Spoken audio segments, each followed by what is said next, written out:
Before the Great Pyramid becomes a monument, it is still a workplace. The northern face does not yet present the smooth, unbroken geometry later generations will imagine. Stone dust hangs in the dry air. Wooden sledges grind across prepared tracks. Ropes tighten around blocks measured in tons, and teams move with a practiced rhythm of people who have repeated the same dangerous labour for years. Near the pyramid's northern side, the original entrance remains part of a functioning system rather than a historical curiosity.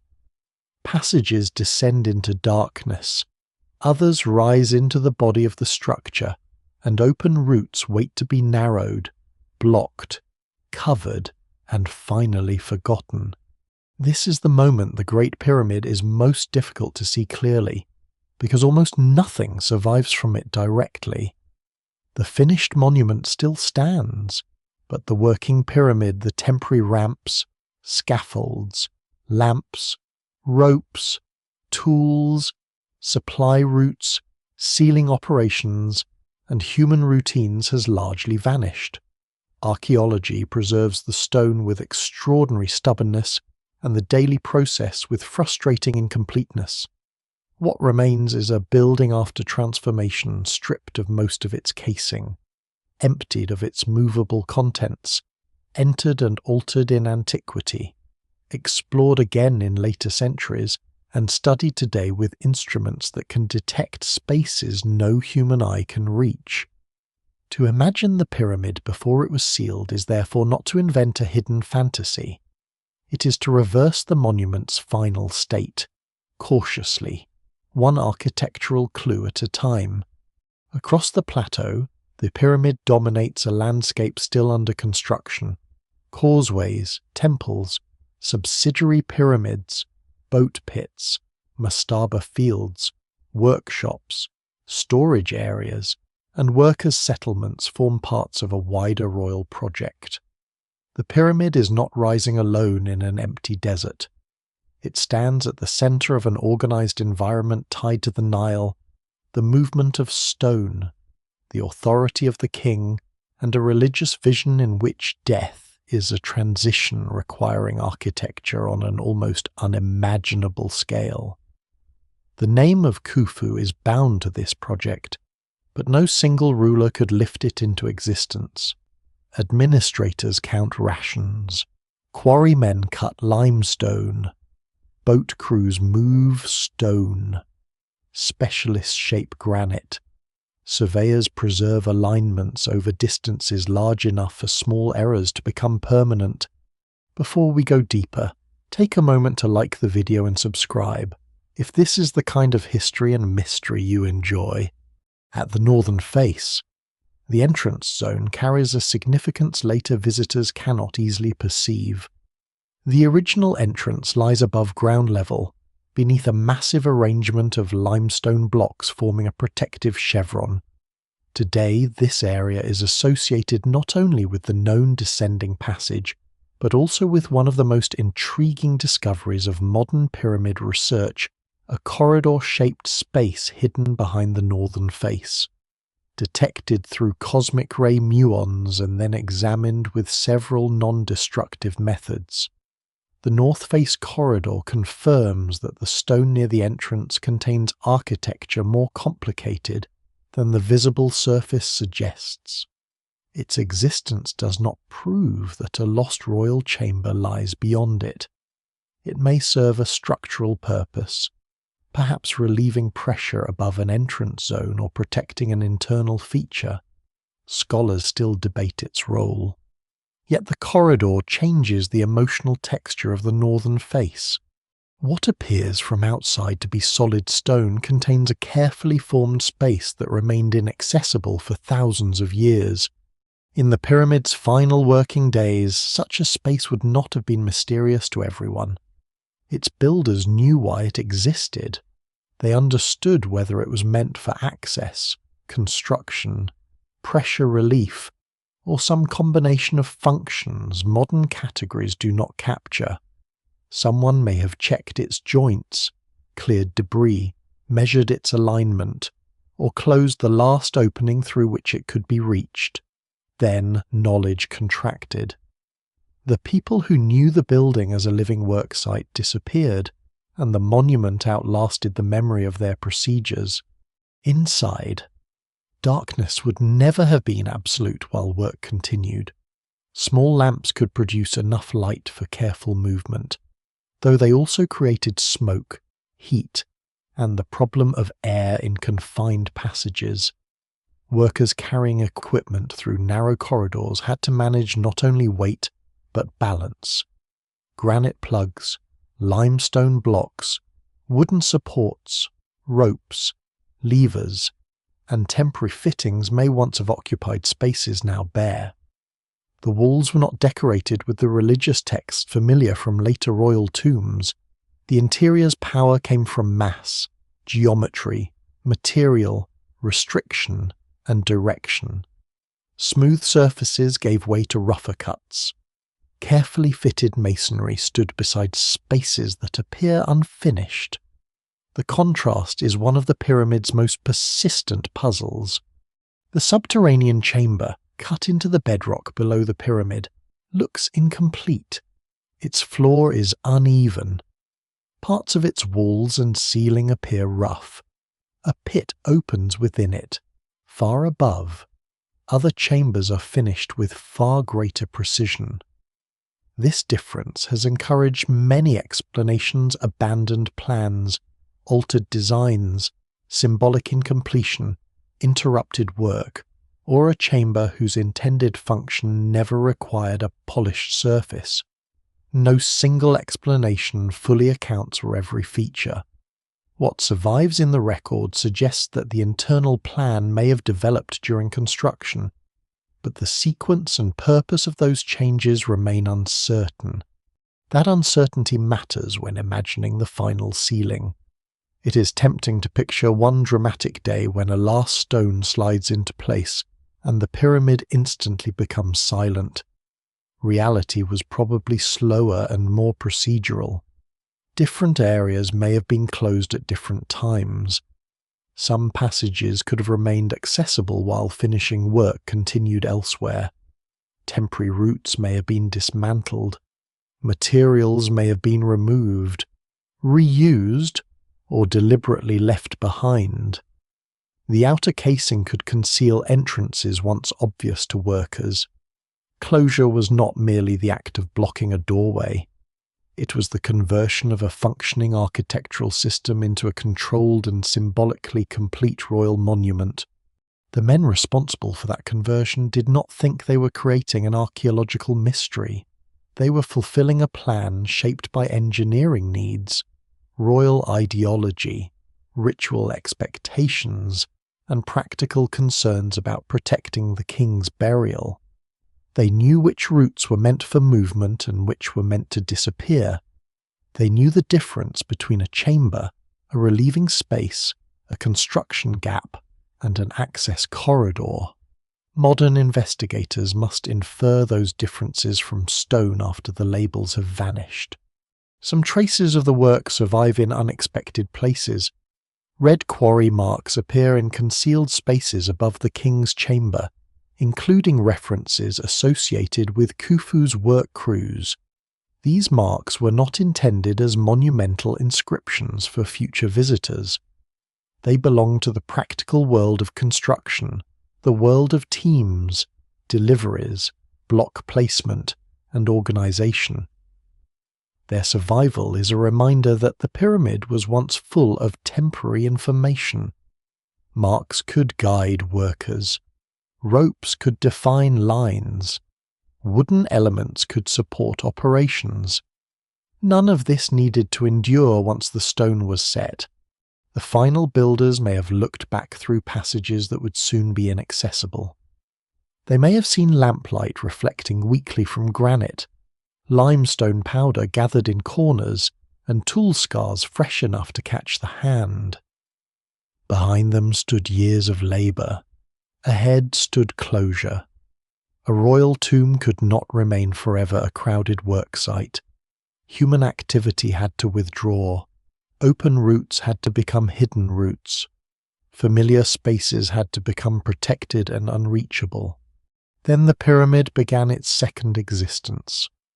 The noise faded. The temporary structures disappeared. The northern face hardened into apparent solidity. Beneath the smooth casing and behind the chevrons, passages and cavities remained, carrying the shape of decisions whose explanations were never written down for us. The Great Pyramid did not become mysterious because its builders lacked knowledge. It became mysterious because they took their knowledge with them, leaving stone where instructions had once been. The knowledge did not vanish all at once.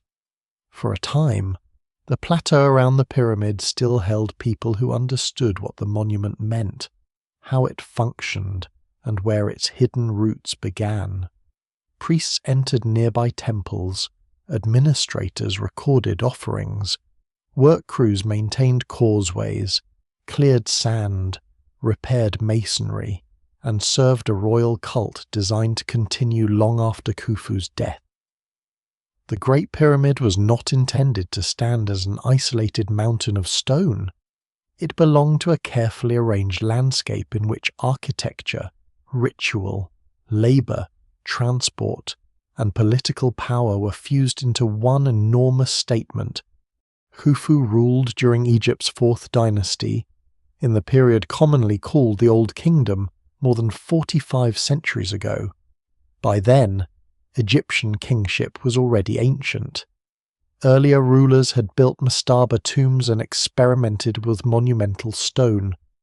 Djoser's step pyramid at Saqqara had transformed stacked funerary forms into a towering royal complex, and later pyramids had pushed builders toward the smooth-sided shape that would define the age. Sneferu, Khufu's father, presided over an extraordinary phase of experimentation. At Meidum and Dashur, pyramid design was tested at a scale that revealed both ambition and danger. The bent pyramid changed angle partway upward, perhaps in response to structural concerns, while the red pyramid achieved a more stable true pyramid form. Khufu inherited not a single perfected formula, but generations of accumulated knowledge, failure, adaptation, and increasingly disciplined organization. At Giza, that inheritance reached an unprecedented scale. The pyramid's original height was about 146 meters, and each side of its base stretched roughly 230 meters. Its orientation toward the cardinal directions is remarkably precise. Millions of stone blocks, mostly local limestone, were quarried, shaped, moved, and placed with enough control to create an outer form that remained dominant on the landscape even after casing stones were stripped away. Granite used in the interior came from Aswan, hundreds of kilometers to the south. Fine white limestone for the casing came from Tura, across the Nile. The monument therefore embodied a geography wider than Giza itself: quarries, river routes, harbours, roads, workshops, and supply systems extended through the kingdom like unseen limbs. This scale once encouraged the belief that the pyramid must have been built by masses of enslaved people driven to exhaustion under whips. The archaeological picture is more complex.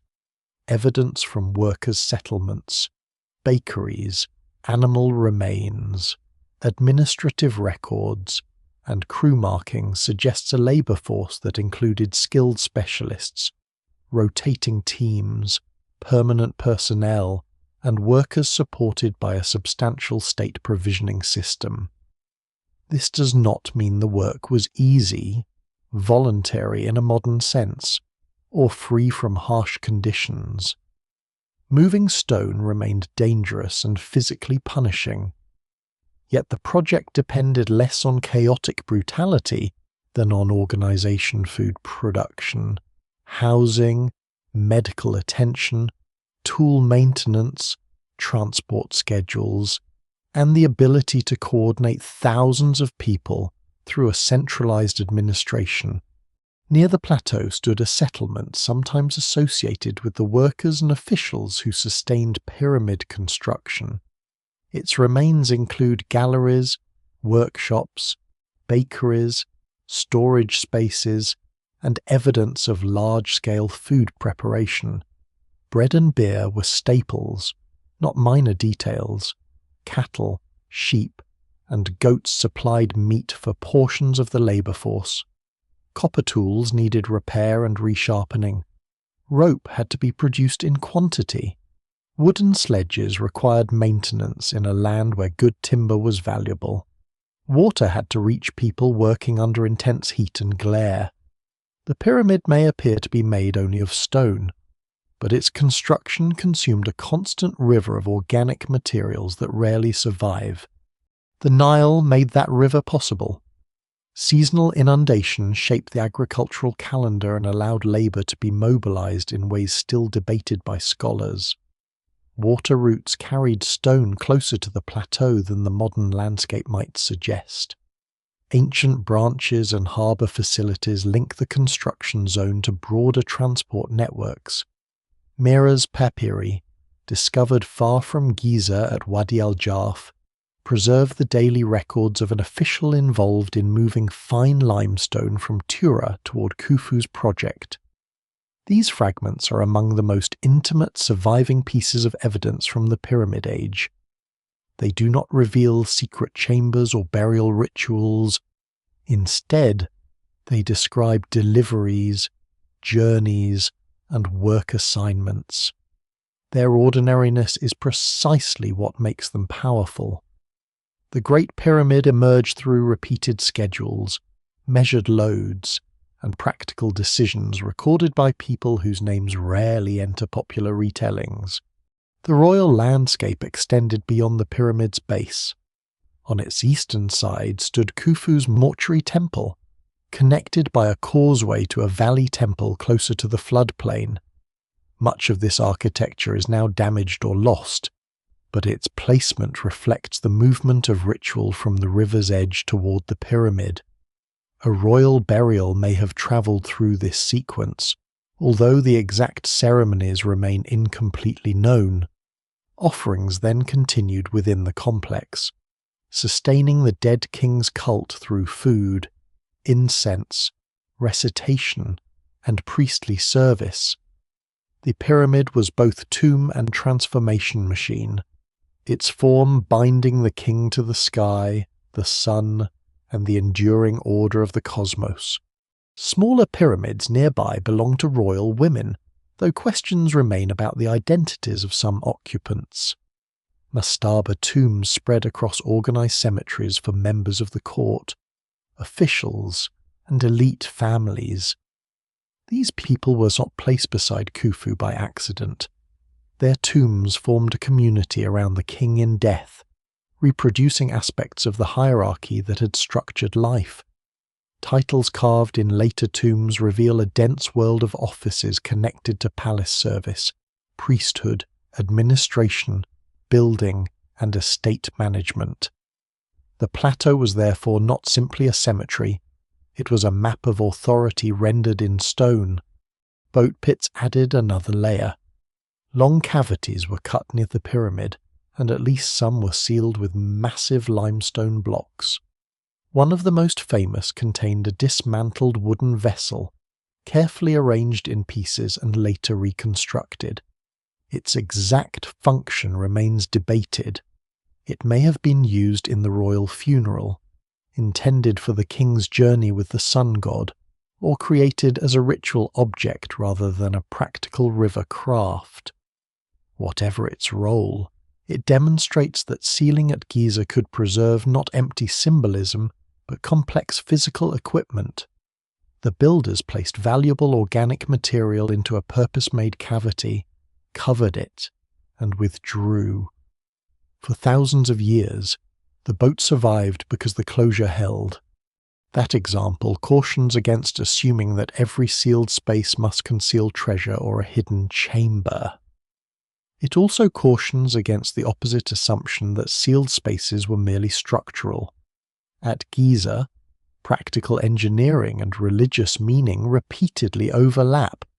A passage can relieve stress and guide movement. A shaft can have symbolic alignment while also belonging to a construction sequence. A cavity can protect a vessel and express a cosmic journey. Modern categories separate architecture, ritual, administration, and logistics more sharply than the pyramid builders may have done. Khufu himself remains strangely distant.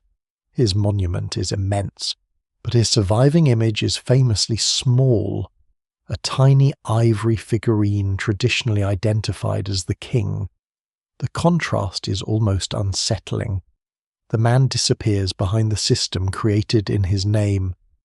Later traditions sometimes portrayed him harshly, but those accounts were written long after his reign and cannot be accepted without caution. Contemporary evidence gives only fragments. He was powerful enough to command resources on a national scale, yet the details of his personality, beliefs, and final burial remain largely beyond reach. What survives most clearly is the structure of the world around him. The Great Pyramid rose because the Egyptian state could gather stone, labor, food, specialized knowledge, and religious authority into a single undertaking. It required not only architects and quarrymen but scribes, sailors, herders, bakers, brewers, carpenters, rope makers, metalworkers, priests, guards, and officials. The monument's apparent simplicity of vast geometric form conceals an entire society in motion. When the final casing stones closed over the northern face, they did more than hide an entrance. They covered the working memory of a civilization's most concentrated project. The routes by which stone arrived faded. Settlements emptied or changed. Administrative offices lost their purpose. Priestly service continued for a time, but even that eventually weakened. The pyramid remained after the network that created it had dissolved, standing above a landscape where each broken wall, buried harbour, sealed pit, and abandoned tool carried part of the explanation. From the northern face, the oldest known route into the Great Pyramid does not rise toward the king, it falls away from daylight. The descending passage begins high above the ancient ground, hidden beneath the original casing and protected by the great chevron blocks overhead. Once entered, it narrows almost immediately into a corridor so low that an adult cannot walk upright. The ceiling presses downward, the floor angles sharply beneath the feet. A visitor must bend, brace, and move with care as the light behind grows smaller, then disappears. This passage is one of the pyramid's most severe architectural experiences. It offers none of the soaring drama of the Grand Gallery and none of the polished authority of the granite chamber above. Its power comes from confinement and direction. The corridor descends at roughly the same steep angle for a remarkable distance, first through the pyramid's masonry and then directly into the limestone bedrock beneath it. The transition is easy to overlook, yet it marks a profound boundary. Above lies a mountain assembled by human labour. Below lies the natural plateau, cut open to receive the monument. The builders had to maintain the passage's line through both environments. In the masonry, they could control the blocks placed around it. In the bedrock, quarrymen had to remove stone while preserving the corridor's width, height, and inclination. A small directional error made near the entrance would grow as the passage extended downward. Surveying in such a confined space required patience, reference lines, measuring rods, plumb devices, and repeated correction. The result is not perfectly smooth in every detail, but its long, deliberate descent reveals impressive control. The original entrance was never designed for comfortable access. The corridor's low height makes movement awkward even without equipment. During construction, workers may have carried lamps, ropes, wooden tools, baskets, stone fragments, and surveying instruments through it. Every object had to pass within the same narrow envelope. The slope complicated balance. Dust reduced visibility. Oil or fat lamps gave limited illumination and could leave soot, while the movement of many bodies in a restricted passage would make the air unpleasant. What now feels like a path into ritual darkness was once also a demanding piece of construction infrastructure. Exactly when the descending route was cut remains part of a larger debate over the pyramid's changing internal design. One straightforward interpretation holds that the subterranean chamber below was the earliest intended burial space. Under this view, the builders began with a plan closer to earlier pyramid traditions, placing the royal chamber beneath ground. Later, perhaps as construction advanced and ambitions changed, new chambers were created higher within the pyramid's body. The descending passage was retained even after its original importance declined. This explanation is attractive because it turns the internal architecture into a visible sequence of decisions. The lowest chamber comes first, the middle chamber follows, and the upper granite chamber becomes the final destination. Yet architecture rarely preserves its history so neatly. The builders may have planned several spaces from an early stage. Some chambers could have held symbolic rather than burial functions. A rough surface does not automatically mean abandonment, just as a polished surface does not prove that a room received a body. Scholars still debate whether the interior records major changes of plan or a more complicated design whose full logic has been lost. The descending passage itself contains few clues that can settle the question. It is too carefully aligned to be dismissed as an abandoned experiment, but its destination appears less finished than the upper rooms.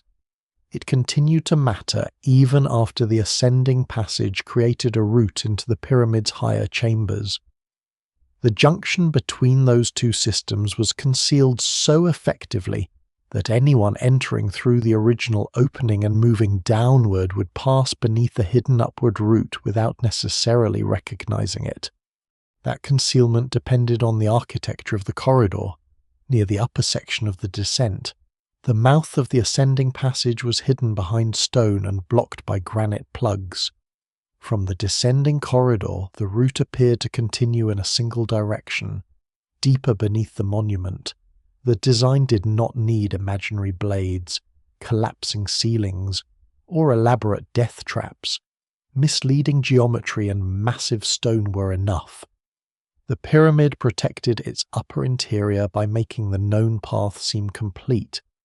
This is one reason the descending passage matters so much to the story of sealing. It was not simply an entrance tunnel. It became part of a system that controlled what an intruder could perceive. A person who discovered the original opening might believe the obvious route led only downward. The most important ascent was masked above the head, inaccessible behind hard granite. The building used expectation as a barrier. Downward appeared to be the only choice. As the passage continues, the masonry of the pyramid gives way entirely to bedrock. The sensation changes even though the confined dimensions remain similar. The corridor is no longer enclosed by blocks carried and fitted into place. It is carved within the plateau itself. Every surface represents material removed rather than material assembled. Tool marks and irregularities preserve the physical effort of cutting a path beneath a structure whose weight would eventually press down from above. The limestone was workable but not obedient. Natural fractures, harder inclusions, and variations in the rock could affect the cutting process. Quarrymen used copper tools, stone pounders, wooden implements, abrasives, and patient repetition rather than the fictional machinery sometimes invoked in popular accounts. The precision of the passage is impressive precisely because it was achieved through methods grounded in skilled labor. No lost industrial technology is required. What is required is a workforce able to measure, correct, and repeat difficult tasks over long periods. Near the lower end, the descending corridor briefly changes character. The slope eventually gives way to a more nearly horizontal passage leading toward the subterranean chamber. After the long downward compression, this leveling feels like an arrival, though not yet an answer. Small side features and irregular cuts suggest work that may have served practical purposes during excavation. Air, debris removal, access, and the organization of labor all had to be managed beneath the plateau. The evidence remains incomplete, and modern observers encounter only the final stone surfaces, not the temporary arrangements that once made the work possible. There is something surprising in the amount of effort committed to a space that appears unfinished. The builders cut deeply beneath the pyramid before the monument reached its full height. They established a route of considerable length, maintained its inclination, opened a chamber in the bedrock, and excavated additional features. Even if the plan changed, this was not a casual beginning discarded after a few days. It represents sustained work and substantial intention. The roughness below may therefore record not failure but hierarchy. Certain surfaces may never have been intended for display. A chamber could be ritually meaningful without being polished like a royal apartment. Construction could stop when a space had fulfilled its engineering or symbolic purpose. Modern expectations favor finished walls and obvious functions, but the builders may have distinguished between what needed perfection, what needed only existence, and what needed to remain inaccessible. Moving down the passage before the pyramid was sealed would have meant passing from the brightness of the plateau into a controlled, increasingly ancient darkness. Behind the workers, the entrance framed a shrinking piece of sky. Ahead lay the chamber cut into the earth before much of the stone mountain above had reached its final form. The route linked two stages of the project, the first penetration into the bedrock and the later monument rising overhead. Once the casing concealed the entrance and the upper route was blocked, that connection became nearly invisible. The descending passage remained, preserving the angle of an early decision. It carried no written explanation. It offered no carved scene showing who ordered it or why its destination was left rough. It simply continued beneath the pyramid, a straight line descending through human masonry into natural rock, leading toward the most unfinished and perhaps the most revealing room in the entire structure. The horizontal passage ends not in polished grandeur, but in interruption. The subterranean chamber spreads through the bedrock beneath the pyramid, as though work stopped midway through an idea. Its ceiling is more regular than its floor. Yet even here the room lacks the severe finish found in the upper chambers. Stone rises in rough shelves. Trenches and unfinished cuts break the surface. The chamber's eastern side appears more orderly, while the western area remains irregular, almost quarry-like. At its center or near it, depending on how the boundaries are read, a deep rectangular pit descends farther into the rock. Nothing about the room explains itself easily. This chamber lies well below the base of the pyramid, reached only after the long descending passage. Its position alone gives it weight. Before the monument was sealed, a worker standing here would have been separated from the open air by a narrow corridor and many meters of stone. Above, the pyramid continued to rise. Around him, the chamber belonged not to an assembled building but to the plateau itself. The walls were cut from the same limestone foundation supporting the entire structure. If the upper rooms were places inserted into a stone mountain, this room was hollowed from the earth beneath it, The conventional name, Subterranean Chamber, is accurate but neutral. Older visitors sometimes called it the Pit, a name that captures its unfinished severity more vividly. The room has inspired a long succession of theories because its appearance seems to demand a missing ending. Some have treated it as an abandoned royal burial chamber. Others have suggested a symbolic underworld, a ritual space, a construction stage, a security device, or the surviving trace of a design revised while the pyramid rose. More speculative claims have imagined hidden tunnels extending beneath Giza, or secret chambers buried beyond the known walls. No reliable archaeological evidence supports a vast underground city beneath the Great Pyramid, and the known chamber gives no reason to assume one. Its mystery is real enough without adding structures that have not been demonstrated. The simplest explanation is that the chamber was intended to receive Khufu's burial before the plan changed. Earlier royal tomb traditions often placed burial spaces underground, and the descending passage naturally leads toward this room. Under that interpretation, excavation began early. The builders cut the chamber, started shaping its floor, and opened the pit as part of a burial arrangement. Later, the royal chamber moved upward into the pyramid, leaving the lower room incomplete. Yet the evidence does not settle the matter. If the chamber was abandoned, why preserve the passage leading to it? Why continue certain excavations after the upper system was underway? Why cut a horizontal route beyond the chamber toward the south?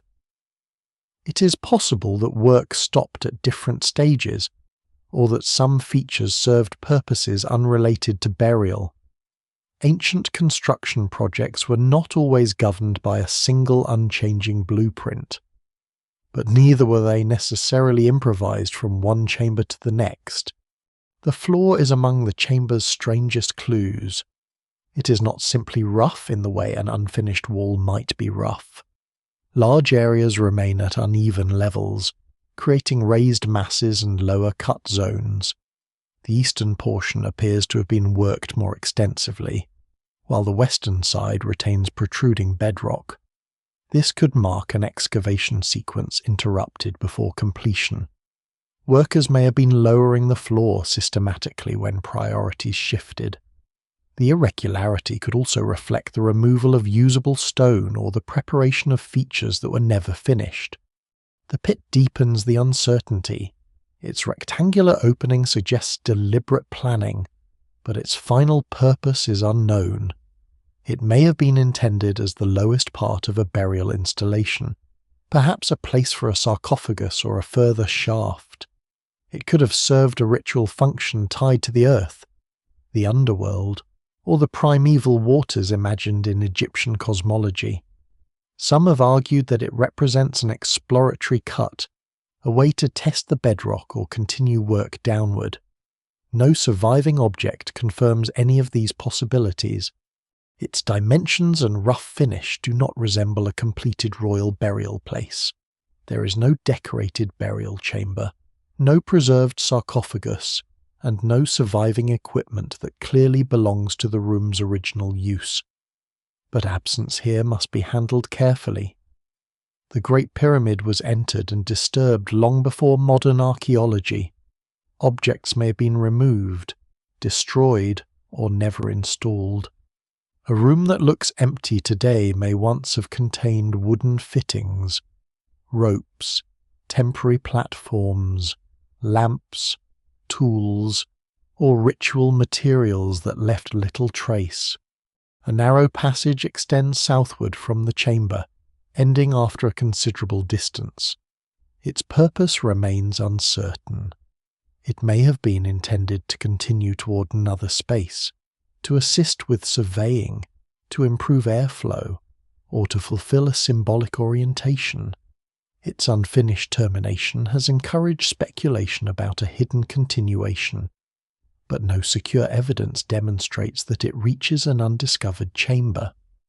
The passage is better understood as another unresolved feature within a room already marked by incomplete work. The chamber also contains a vertical shaft often called the well or pit shaft. Though its relationship to later access routes is complicated, parts of the lower system may have been altered or used in antiquity. Modern visitors encounter a space shaped not only by original construction, but by centuries of intrusion, clearance, and exploration. Distinguishing Old Kingdom cuts from later disturbance is not always simple. The chamber's roughness preserves history, but it also obscures sequence. What would the room have felt like while work continued? The silence familiar today would have been replaced by hammering, scraping, shouted instructions, and the repeated impact of stone tools. Lamps would throw low light across uneven surfaces, turning protruding rock into moving shadow. Debris had to be broken, gathered, and carried back through the narrow passage. Every basket of stone removed from the chamber travelled along the same restricted route through which workers entered. Ventilation would worsen as excavation deepened. The room's unfinished state records not only a design problem, but an immense amount of physical labour already completed. The surprising detail is that this chamber may preserve the earlier surviving interior phase of the pyramid more clearly than the polished rooms above. The upper chambers show the final confidence of the design. The lower chamber shows hesitation, alteration, or a purpose never completed in the conventional sense. It may be the architectural equivalent of an erased line still visible beneath a finished drawing. Scholars still debate whether the Great Pyramid's internal arrangement reflects multiple changes of plan. The sequence seems persuasive: a chamber below ground, then another within the masonry, then the granite chamber higher still.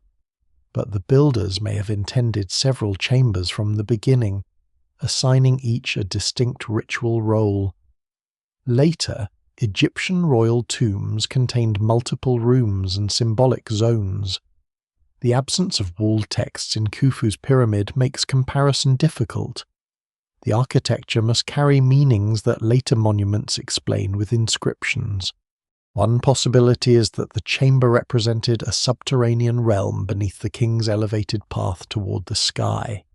Egyptian royal ideology joined solar ascent with regeneration below the earth. A rough chamber carved deep into the plateau could have held symbolic meaning even without receiving the body. This remains inference, not proof. The room has no surviving decoration to confirm such a role, and no single explanation fully accounts for its pit, its uneven floor, and its unfinished southern passage. Another possibility is more practical. The chamber may have begun as the intended burial room and then lost its function when construction conditions changed. Perhaps cracks, water concerns, bedrock quality, royal preference, or a new architectural ambition drove the burial upward. The evidence remains incomplete. The pyramid does not preserve meeting records, revised drawings, or the voices of those who changed the plan. Before sealing, the subterranean chamber may have been inspected one final time and then largely abandoned. Loose equipment could have been removed. Work areas might have been cleared only enough to allow closure. The room did not need to appear finished if no living visitor was expected to see it again. Once the entrance vanished behind casing and the upper route was hidden, the chamber became a destination for anyone following the most obvious path into the monument. That may itself have been useful. An intruder finding the descending passage would be drawn downward toward an impressive but empty space. The chamber could distract from the concealed ascent above. Whether this was intentional deception or simply the survival of an earlier plan remains uncertain. What is clear is that the room below ground became part of the pyramid's defensive story. It waits there still, beneath the monument's geometric perfection rough, deep, and unresolved. Above it, the pyramid announces control. Within it, the bedrock preserves doubt. The unfinished floor, the rectangular pit, and the blind southern passage are not evidence of impossible secrets. They are more valuable than that. They show that even the most famous building in the ancient world may contain decisions that were changed, purposes that were never completed, and meanings that stone alone cannot fully recover. The most important turn inside the Great Pyramid is easy to miss because it was designed to disappear. A person entering through the original northern opening and following the descending passage would naturally continue downward toward the Subterranean Chamber. The corridor offers a clear line, and the body follows it. Yet above that line, near the upper part of the descent, another route breaks away and climbs into the pyramid. This is the ascending passage, the concealed path leading toward the monument's higher chambers. Once the building was closed, its entrance was hidden behind fitted limestone, while 3 enormous granite blocks sealed the passage itself. The effect was simple and formidable. Anyone who found the original entrance would see only a descending corridor. The route toward the chambers most closely associated with Khufu would not appear as a doorway at all. It would exist above the intruder's head, masked within the ceiling and blocked by stone far harder than the surrounding limestone. The Great Pyramid did not need a maze. It needed only one convincing direction and one invisible alternative. The ascending passage rises at almost the same angle that the descending passage falls. This symmetry gives the internal arrangement an austere logic. One corridor carries movement beneath the plateau, the other reverses direction and enters the mass of the pyramid. At their junction, the architecture creates a hidden fork between earth and ascent. Whether this contrast held deliberate symbolic meaning remains uncertain, but it is difficult not to notice. One path descends toward the rough chamber below. The other climbs toward spaces constructed with increasingly elaborate stonework. Movement through the ascending passage is no more comfortable than movement downward. The corridor remains low and narrow.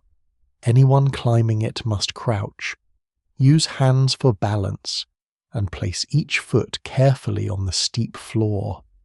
During construction, this confinement would complicate the transport of tools and materials.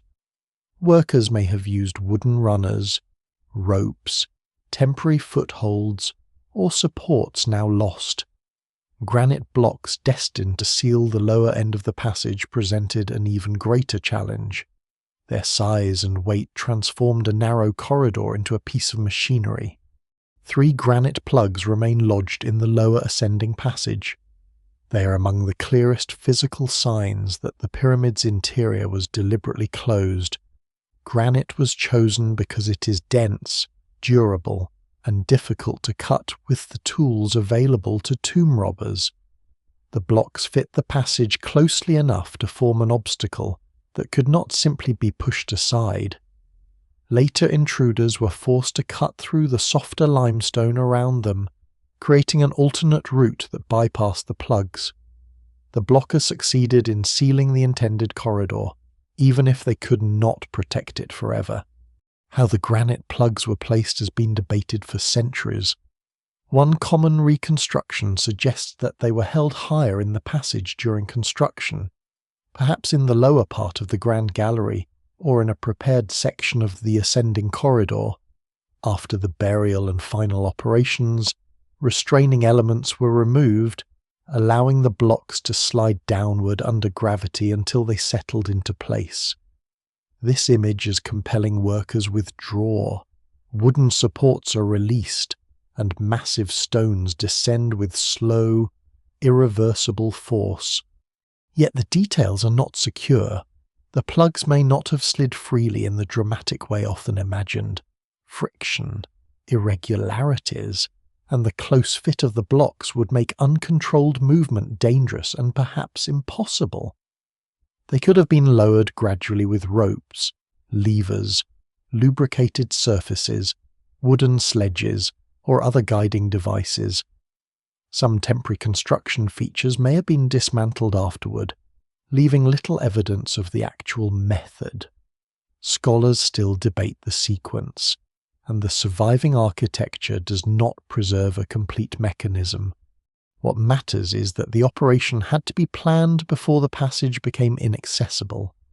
Granite blocks could not be improvised at the last moment. They had to be quarried, transported from Aswan, shaped to fit, moved into the pyramid, and positioned while access remained possible. The ceiling system was therefore part of construction, not an afterthought. Even if the internal plan changed over time, the builders eventually designed closure into the monument's architecture.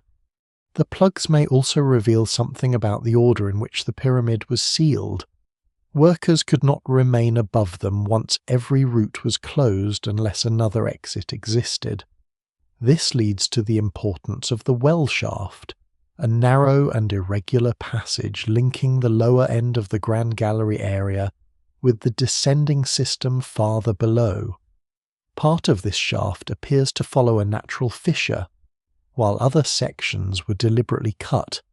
It may have provided ventilation, construction access, emergency movement, or a withdrawal route for workers after the granite plugs were placed.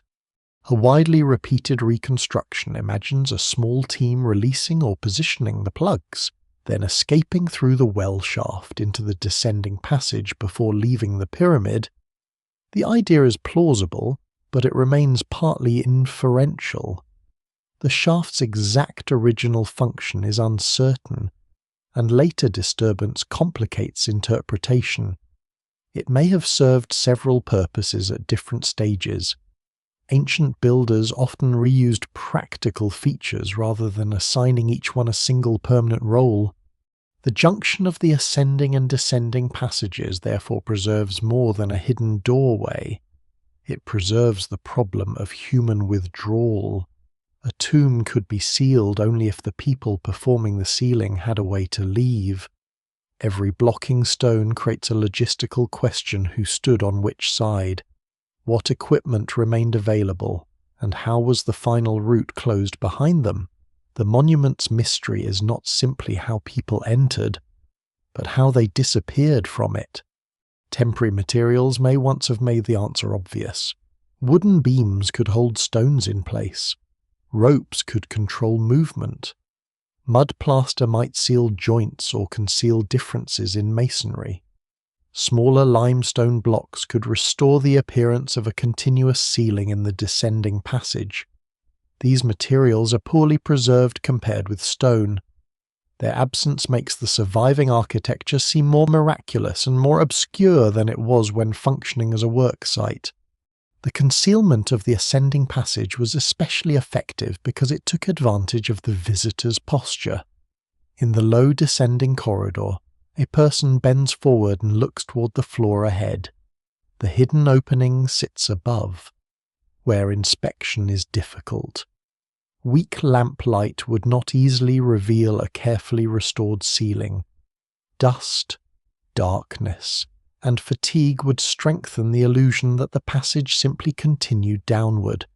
This was protection through architecture rather than violence. Popular accounts often imagine Egyptian tombs filled with traps designed to kill intruders. The evidence from the Great Pyramid points instead toward barriers, concealment, massive blocks, false expectations, and restricted access. These methods were practical. A trap could fail, decay, or injure the builders themselves. A granite plug remained an obstacle for centuries. Still, the blockers could not predict every form of intrusion. Once the casing stones were damaged and the original entrance became known or suspected, later explorers searched for alternate paths. The granite proved harder than the limestone around it. Rather than removing the plugs, intruders tunneled beside them. The passage that had been invisible became accessible through destruction. Before that damage, however, the system must have appeared complete. The descending corridor continued toward the chamber below. The concealed branch upward vanished behind stone. Granite occupied the passage beyond it. The outer face of the pyramid concealed the entrance zone beneath smooth casing. Layer after layer transformed an active route into an absence. For the last workers, the moment of closure would have carried a particular finality. They had moved through the ascending passage while it was open, perhaps for years. They knew the chambers above, the slope beneath their feet, and the narrow junction where one route divided from another. Then the granite blocks took their positions. The corridor ceased to be a workplace. Familiar architecture became forbidden space. Above the hidden junction, the passage continued toward a place where the pyramid suddenly expanded. The low ceiling would rise away. The narrow climb would open into the grand gallery, while another horizontal route extended toward the chamber later called the Queen's Chamber. But all of that depended on passing the concealed ascent. Once its mouth disappeared, the upper pyramid became less a sequence of rooms than a sealed world suspended above an apparently simple corridor into the earth. The ascending route does not lead directly to the highest chamber. Before the grand gallery completes its rise, a horizontal passage branches away and runs south into the body of the pyramid. The contrast is immediate. The climb pauses. The ceiling lowers again. The corridor narrows the world to a controlled line of limestone, carrying anyone who enters toward a chamber placed almost exactly along the pyramid's central north-south axis. Later generations gave it the name Queen's Chamber, but there is no convincing evidence that a queen was ever meant to be buried there. The name is a reminder of how easily later interpretation can settle over an ancient space. Medieval and early modern visitors classified pyramid rooms according to assumptions about royal burials, assigning the upper granite chamber to the king and the lower limestone chamber to a queen. The architecture itself does not support such a simple division. Queens associated with Khufu had their own smaller pyramids nearby. The room inside the Great Pyramid belongs to Khufu's monument, and its function remains one of the interior's most persistent uncertainties. The chamber is built from fine limestone rather than granite. Its roof rises into a high corbelled form, creating a pointed profile that feels unexpectedly spacious after the low horizontal passage. The walls are plain, no painted scenes survive, no pyramid texts cover the stone, and no burial equipment was found in place. The floor visible today may not preserve its original finished level. Some researchers have suggested that pavement was removed or never completed, complicating attempts to reconstruct the room's intended proportions. On the eastern wall stands its most distinctive feature, a tall corbelled niche. It climbs upward in a series of receding steps, narrow and vertical, like a doorway designed for something that never passed through it. The niche is too shallow in its surviving form to function as an ordinary entrance, yet it appears architecturally important. Its shape has encouraged comparisons with symbolic doorways, statue shrines, and ritual installations. A tunnel later hacked into the wall behind it shows that earlier explorers also suspected concealed space there, but their excavation did not reveal the chamber they hoped to find. The niche may once have held a statue of the king or a sacred image connected to his transformed spirit. In Egyptian ritual thought, an image could maintain presence beyond the body. A chamber containing such an image might have provided a protected internal focus for the king's afterlife. This remains plausible rather than proven. No statue survives, No base securely identifies an installation, and the room contains no inscription explaining its role. Another interpretation treats the chamber as an earlier intended burial room abandoned when the king's chamber was created higher in the pyramid. Its placement between the subterranean chamber and the final granite room fits the theory of successive design changes. Under that model, Khufu's burial moved upward as construction advanced, leaving behind two superseded chambers. Yet the Queen's chamber appears too carefully conceived to dismiss as a failed experiment. Its corbelled roof, central alignment, niche, and narrow shafts suggest a defined purpose, even if that purpose later changed. Those shafts are among the most remarkable features in the pyramid. Two narrow channels extend from the chamber's northern and southern walls. Unlike the shafts in the king's chamber, they did not originally open into the room. Their lower ends were hidden behind thin membranes of stone, and were only identified in the 19th century when the wall surfaces were probed and broken through. This means the channels were constructed deliberately, but concealed from anyone standing inside the finished chamber. They are often called air shafts, though that name may be misleading, because they were sealed at the chamber end and did not reach the exterior, at least in their known form. They could not have provided ordinary ventilation. Their purpose may have been symbolic, perhaps creating routes for the king's spirit toward regions of the sky associated with stars, deities, or rebirth. Proposed astronomical alignments have generated extensive debate. Some researchers connect the channels with particular stars visible in Khufu's time, while others caution that small uncertainties in angle, chronology, and intended target make precise claims difficult to establish. Modern robotic exploration transformed these channels from obscure architectural details into a new kind of sealed mystery. Small machines were designed to travel where no person could fit. In the southern shaft, a robot reached a limestone slab fitted with two small copper elements, often described as handles.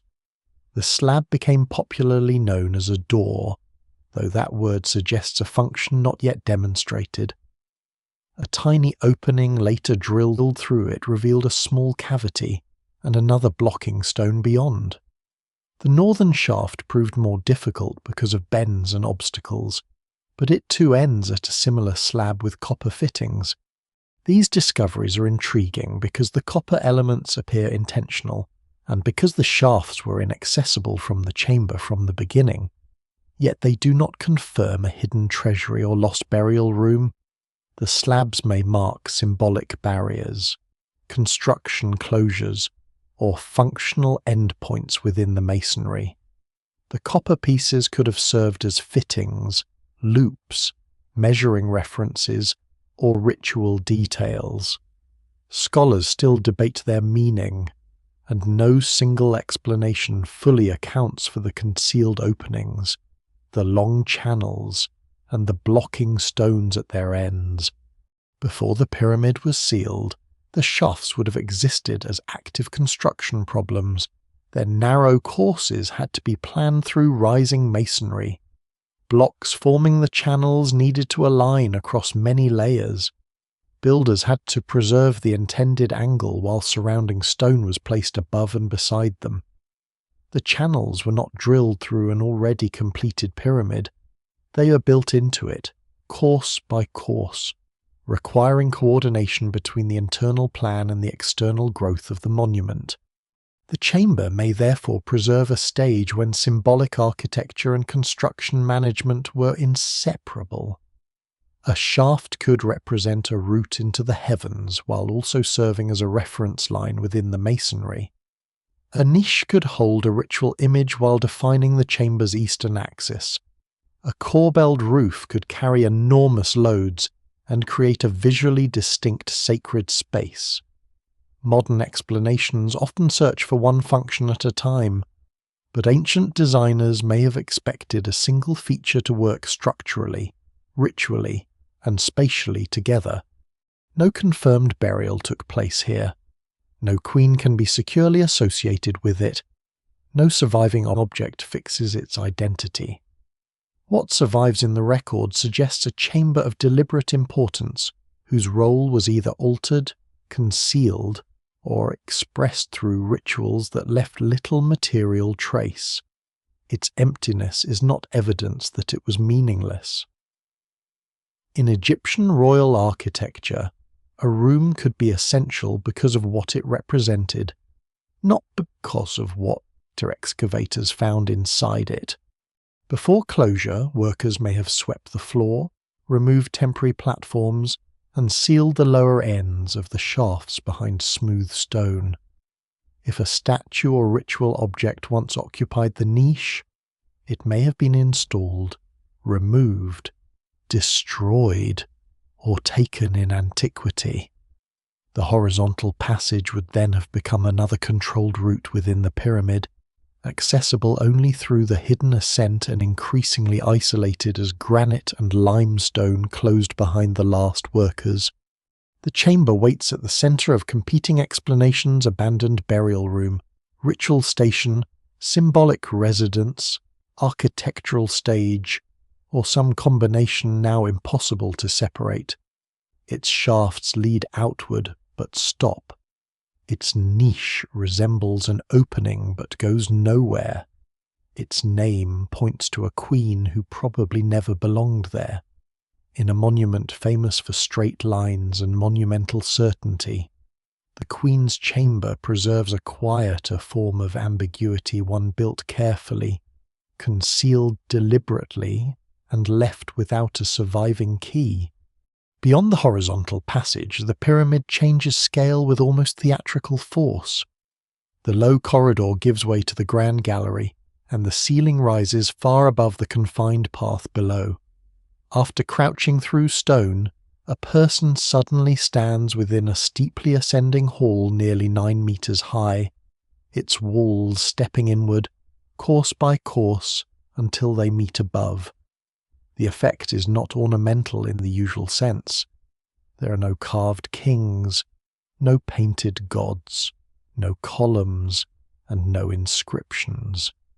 The drama comes entirely from proportion, precision, and the controlled compression of limestone. The gallery climbs toward the upper chambers for more than 40 meters. Its floor continues at roughly the same angle as the ascending passage, but the available space expands dramatically. On either side, raised benches run along the base of the walls, separated by a central channel. Regularly spaced rectangular sockets cut into these benches create one of the monument's most persistent engineering puzzles. Something once occupied or interacted with them. Wooden beams, frames, restraining posts, sliding equipment, or temporary platforms may have stood here while construction continued. Whatever those components were, they have vanished, leaving only the stone fittings that held them. This absence has made the Grand Gallery unusually vulnerable to theories. Some reconstructions treat it as a grand ceremonial approach to the King's Chamber, designed to elevate the experience of moving toward the royal burial. Others see it primarily as a working space, perhaps used to store or control the granite blocks that eventually sealed the ascending passage. A third view combines both roles. The gallery may have served practical purposes during construction and acquired ritual significance when the monument was completed. No single explanation fully accounts for its height, its corbelled walls, the central channel, the side benches, and the repeating sockets. Its roof provides one important clue. The gallery is not simply a hollow corridor enlarged for effect. Its corbelled courses step inward as they rise, reducing the span that the uppermost stones must bridge. This distributes weight and helps protect the passage from the immense pressure of masonry above. The same structural principle appears elsewhere in Egyptian architecture, but here it is executed at exceptional scale. Each course projects slightly beyond the one below it, creating a narrow ceiling high overhead while preserving the gallery's dramatic vertical volume. The masonry also reveals careful attention to joints and surfaces. Blocks were placed with enough precision to maintain the gallery's long, straight ascent. Small deviations could disturb the corbel sequence or misalign the passage with the chamber above. Builders working on different levels had to coordinate the gallery's interior geometry with the outer courses rising around it. The hall was not carved from a completed mass. It was created as the pyramid grew, its walls and roof built into the monument layer by layer. The central channel may once have contained a floor surface or wooden installation that changed how the space functioned. Today, visitors see a recessed path between the raised benches, but this exposed arrangement may not represent the gallery's original working condition. Missing stone, removed fittings, and ancient disturbance complicate reconstruction. What appears open and monumental now could once have been crowded with equipment. One influential idea proposes that the gallery acted as a storage and control area for the granite plugs. According to this reconstruction, the blocks were held in the gallery or near its lower end while construction and burial activities continued. Wooden beams inserted into the side sockets may have formed restraining frames. When the time came to seal the ascending passage, the blocks were guided downward one after another. The appeal of this theory lies in the gallery's dimensions and fittings. A steep hall above the passage seems well suited to managing heavy stones through gravity. The repeating sockets suggest a system capable of holding substantial loads. Yet practical difficulties remain. The surviving granite plugs do not fit every proposed arrangement neatly. Moving them through the gallery would require control strong enough to prevent catastrophic acceleration. Friction, block shape, and corridor transitions complicate the process. Some researchers argue that the sockets belong to scaffolding or another construction system rather than a sealing mechanism. The gallery may also have supported the movement of materials toward the king's chamber during construction. Granite beams used in the upper spaces were enormous, and although they did not necessarily pass through every known corridor in their final form, the interior required constant movement of tools, people, and smaller materials. Wooden platforms across the gallery could have allowed workers to stand at different heights, inspect joints, position blocks, or maintain access while the lower passage remained open. The side benches would provide firm foundations for such temporary structures. Their sockets could receive vertical posts. Crossbeams might span the central channel, creating stages or working decks. Ropes could run through the gallery to control loads. Nothing of this wooden architecture survives, but its former presence would make the hall feel less like an empty cathedral and more like the interior of a sophisticated construction machine. A lesser-known feature lies near the gallery's upper end, where the floor rises toward a high step before the passage enters the antechamber. Here, the central groove and side spaces change relationship, and the architecture appears designed to regulate movement into the final chamber complex. The step may have helped define levels, support temporary flooring, or create a transition between the gallery and the narrower spaces beyond. Later damage makes the original arrangement difficult to reconstruct. The gallery also connects with the well shaft near its lower end. This irregular route drops toward the descending system and may have allowed workers to bypass the granite plugs after they were placed.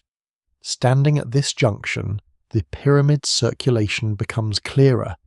The Grand Gallery is not an isolated hall, it is the central hinge of the upper interior, linking the hidden ascent, the Queen's Chamber passage, the well shaft, and the approach to the king's chamber. Before sealing, this area may have been one of the busiest places inside the pyramid. Workers moving upward would pass through it. Teams could adjust wooden supports, inspect the corbelled walls, handle ropes, and coordinate operations above and below.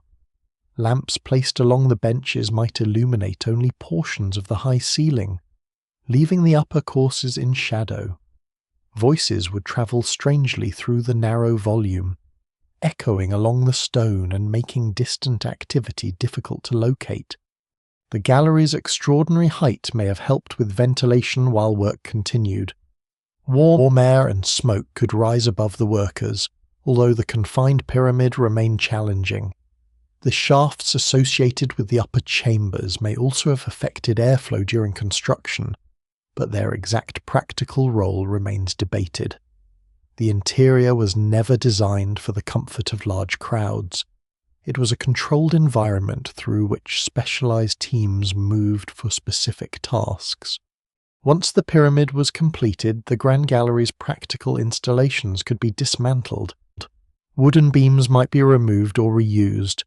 Platforms could come down, ropes and tools would leave.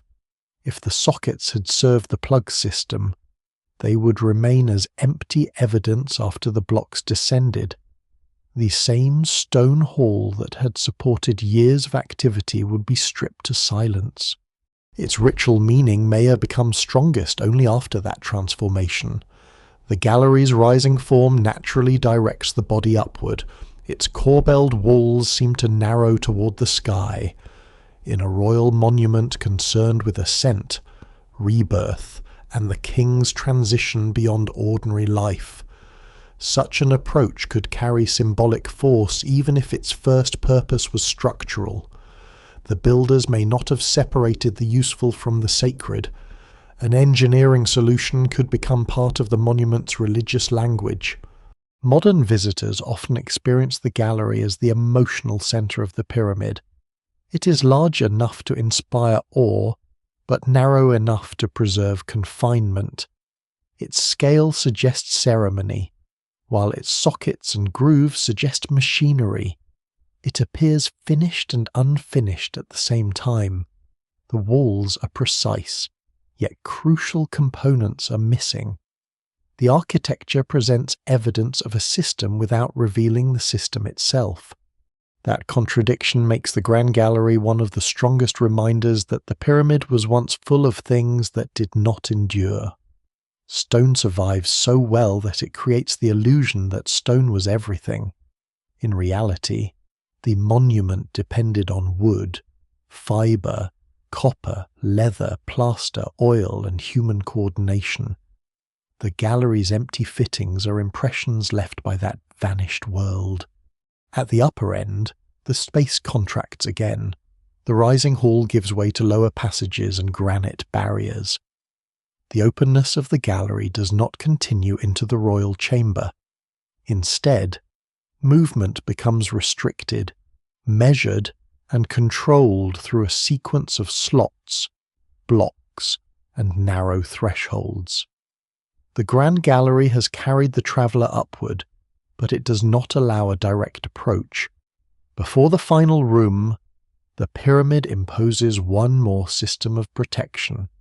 The Grand Gallery does not deliver its visitor directly into the royal chamber.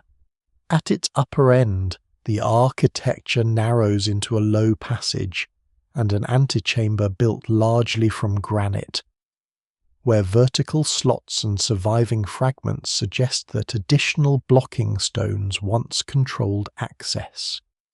The transition is deliberate. The immense rising hall contracts into a sequence of barriers, forcing movement to slow and compress before the final threshold. Beyond that threshold lies the chamber most often identified as Khufu's burial room. The king's chamber is not large by the standards of the pyramid that surrounds it. Its power comes from material and proportion rather than scale. The walls, floor, and flat ceiling are built from red granite brought from Aswan, far to the south. Transporting these blocks to Giza required river journeys. careful handling and an investment of labour far greater than that needed for the local limestone forming most of the monument. Granite was not chosen casually. Its hardness, colour, weight, and association with distant southern quarries gave the chamber a physical authority unlike any other known room inside the pyramid. Entering it after the pale limestone passages would have produced a striking change. The stone darkens. Its mineral grains catch weak lamplight in irregular flashes. Pink, red, black, and grey crystals appear across surfaces that seem austere from a distance. The walls are assembled from large blocks fitted into horizontal courses, while the ceiling consists of enormous granite beams spanning the chamber from north to south. Each beam weighs many tons. Above them rests not empty sky, but more masonry and the immense pressure of the pyramid's upper mass. Modern non-destructive testing has begun to examine these stones in ways earlier explorers could not. Ultrasonic arrays can send waves into the granite and detect reflections from hidden joints, internal boundaries, and the rear faces of blocks. Material studies can identify salts, weathering, mineral changes, and differences between stone surfaces. These investigations do not reveal a magical chamber behind every wall. They show something more useful. The visible room is only the front surface of a complex structural system, and even apparently solid granite contains joints, stresses, repairs, and variations that matter for understanding how the chamber was built and how it has survived. The room's dimensions have inspired generations of measurement. Its floor is approximately twice as long as it is wide, and its height relates closely to the geometry formed by its diagonal dimensions. These proportional relationships were almost certainly the result of deliberate planning. Egyptian builders used practical systems of measurement and geometric control capable of producing consistent layouts. Later writers have sometimes treated the chamber as a coded repository of advanced universal constants, hidden scientific prophecy, or measurements unknown to the ancient world. Such claims often begin with genuine precision, but move beyond the evidence. The chamber demonstrates accomplished geometry. It does not require a lost civilization or supernatural knowledge. Near the western wall stands the granite sarcophagus, the only large piece of burial equipment still present. It is a plain, rectangular box without decoration or lid. Its exterior is rougher in places than the chamber around it, and one corner is damaged. Because the sarcophagus is wider than some of the passages leading into the room, it was almost certainly placed inside before the upper passage system was completed around it. This small fact reveals a crucial sequence. The burial container was not carried through the finished pyramid after construction ended. It belonged to the chamber while the building was still open and growing. The sarcophagus is often treated as direct proof that the room was designed for burial, and it is the strongest surviving object supporting that interpretation. Its form resembles stone containers used in other Egyptian royal and elite burials. Its placement at the far western end of the chamber also fits Egyptian associations between the West, sunset, and the realm of the dead. Yet even here, certainty has limits. No body was found inside it. No lid survives. No royal name is carved on its surface. The chamber contained no intact funerary assemblage when it entered the modern record. That emptiness has fueled the argument that the Great Pyramid was never a tomb. But an empty tomb is not the same as a building that was never intended for burial. Ancient tomb robbery was widespread, and the Great Pyramid was visibly attractive to intruders for thousands of years.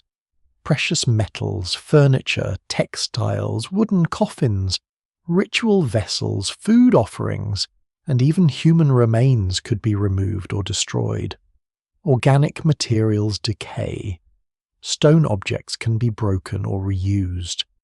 The absence of Khufu's body is a serious gap in the evidence, but it does not outweigh the pyramid's placement in a royal funerary complex, the presence of a sarcophagus, the mortuary temple, the causeway, the cemeteries, and the wider traditions of Egyptian kingship. What the chamber originally contained remains unknown. Khufu may have been placed in the granite box within nested wooden coffins, though no direct evidence survives. A lid might have sealed the sarcophagus. Canopic equipment, ritual vessels, oils, linen, food, furniture, jewellery, protective objects, and symbols of royal authority could have occupied the room or adjoining spaces. The burial customs of later Old Kingdom kings offer comparisons, but Khufu's period predates the detailed pyramid texts carved inside royal chambers at Saqqara. Practices were developing, and the Great Pyramid may not match later arrangements in every detail. The room itself is undecorated. This plainness can feel surprising because later Egyptian royal tombs are covered with images and texts guiding the dead through the afterlife. In Khufu's time, however, royal funerary meaning may have been carried more heavily by architecture, ritual performance, objects, and spoken recitation. Words could be pronounced without being carved. Sacred images could exist on portable materials now lost. The smooth granite walls may never have required visible decoration. Two narrow shafts leave the chamber, one toward the north and one toward the south. Unlike those in the Queen's chamber, these open directly into the room and eventually reach the pyramid's exterior, at least in their preserved arrangement. They may have helped ventilate the chamber during construction, and they may also have held symbolic meaning connected to the northern stars and the southern sky. Their courses are not perfectly simple, and attempts to align them precisely with particular stars remain debated. Practical and religious functions need not have been mutually exclusive. A lesser-known clue lies in the chamber's floor and lower wall courses. Recent examination of the lowest granite rows has revealed that the arrangement behind the visible surfaces can be studied through reflected ultrasonic waves. The blocks are not infinitely thick parts of a single stone mass. Their rear boundaries, joints, and connections form a hidden geometry around the room. This matters because the king's chamber has developed cracks, most famously in its ceiling beams. The builders recognized the problem of weight above the chamber and created an extraordinary series of spaces overhead to manage it. Even before considering those upper compartments, the granite room shows how carefully pressure was controlled. The flat ceiling is structurally daring. Corbelled roofs, like the one over the Queen's chamber, transfer loads outward gradually. Flat granite beams must bridge the room directly. Their mass provides strength, but their span and the weight above expose them to stress.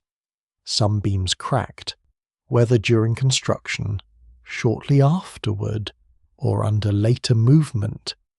The chamber survived, but not without strain. Before sealing, the room would not have possessed the museum-like emptiness seen today.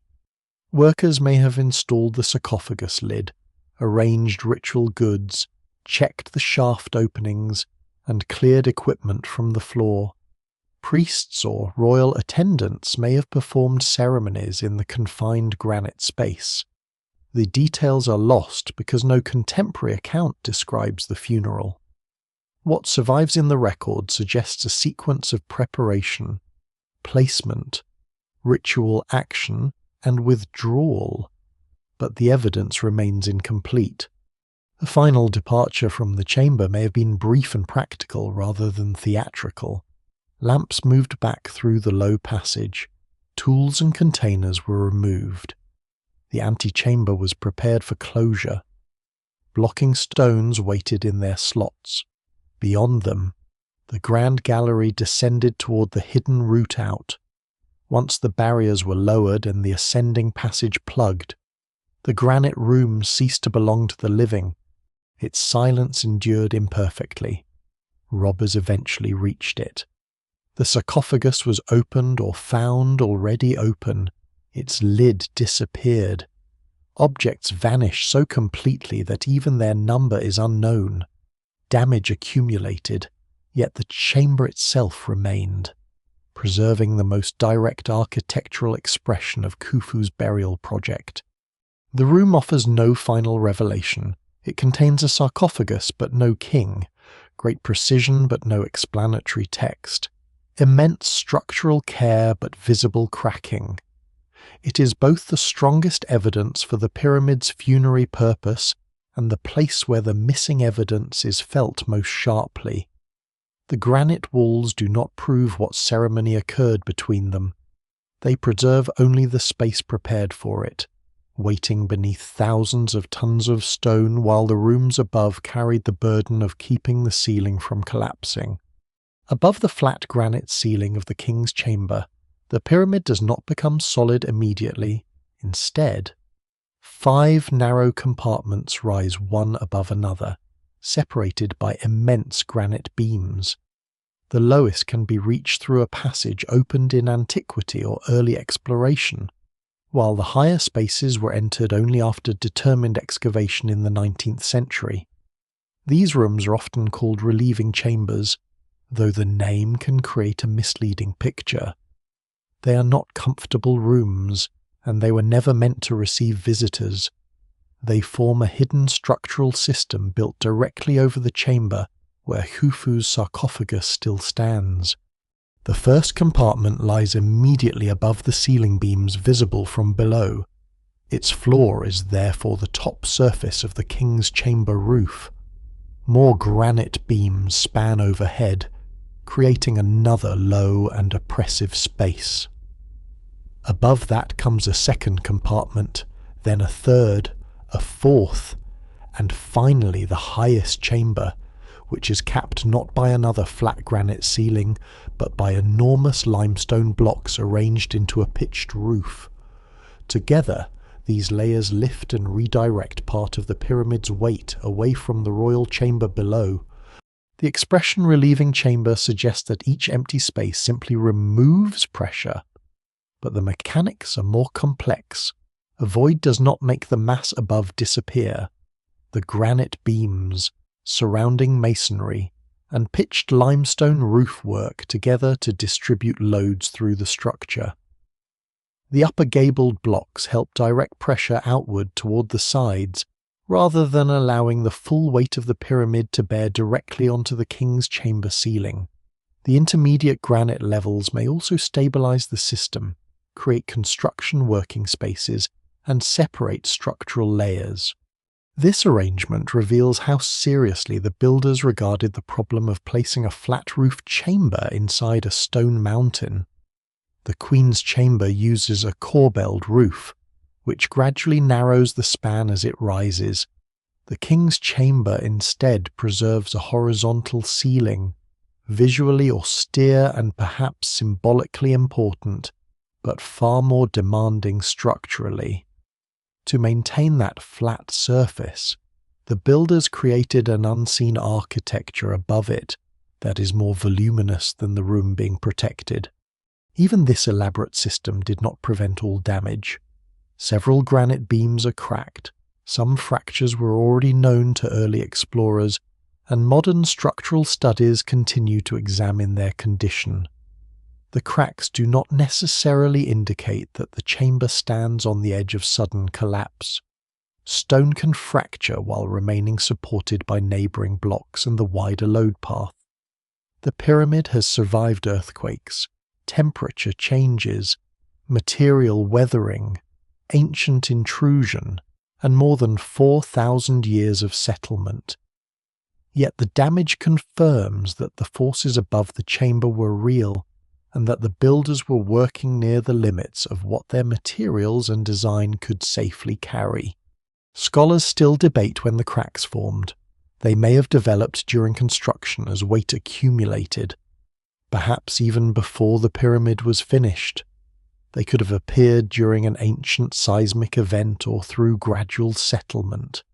If cracking began while work was still underway, the upper compartments may partly record attempts to respond to a problem already observed. Alternatively, the entire system may have been planned in advance based on experience with earlier monuments. The evidence remains incomplete, and the structure does not reveal the order in which every fracture and block placement occurred. The highest compartment is especially important because its pitched roof resembles a more familiar method of protecting a chamber. Two opposing sets of huge limestone blocks lean together like an inverted V, directing pressure toward the sides. This arrangement appears elsewhere in pyramid architecture and demonstrates that the builders understood how to move loads around vulnerable spaces. Buried deep within the monument, it was never designed to be admired. Its success mattered only because the royal chamber below had to survive. These hidden spaces also preserve some of the most important writing anywhere inside the Great Pyramid. Red painted marks appear on blocks in the upper compartments. They include measurements, positioning instructions, and names associated with work gangs. Some refer to crews linked with Khufu, using forms of the king's name that were part of the organization of royal labor. The marks are informal and practical. They do not resemble the polished hieroglyphic inscriptions carved for public display in temples or tomb chapels. They were written where almost no one was expected to see them once construction ended. Their survival is extraordinary because they bring human organization into rooms otherwise dominated by engineering. A block carried into position was not anonymous to the people handling it. Crews had identities. Teams were assigned tasks. Marks could indicate orientation, ownership, destination, sequence, or inspection. The pyramid's smooth exterior erased most of that working information, but these concealed compartments protected a small archive of construction. The crew names also strengthen the attribution of the Great Pyramid to Khufu. Popular alternative theories sometimes claim that later explorers inserted the markings to support a predetermined historical story. Such accusations have never produced convincing evidence.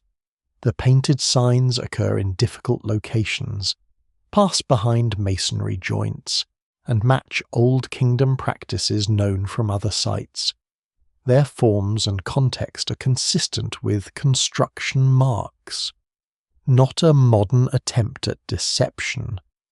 They are among the strongest contemporary traces connecting the inner structure directly to Khufu's project. The marks do not identify a single architect. They do not explain the purpose of the chambers or reveal a secret blueprint. Instead, they preserve something more ordinary and more credible, the administrative language of a large workforce. The people who placed these beams belonged to named groups working within a system. Their records were brief because they were not writing history. They were managing stone. Before the pyramid was sealed, these compartments were active construction spaces. Workers climbed through narrow openings, guided granite beams into position, checked joints, painted marks, and prepared the next level above. The confined conditions would have been severe. Some compartments are so low that movement requires crawling. Granite surfaces would reflect little light. Dust and heat would gather. The risk of working beneath suspended or partially positioned blocks was substantial. Temporary ramps or platforms may have existed nearby while the upper masonry remained incomplete.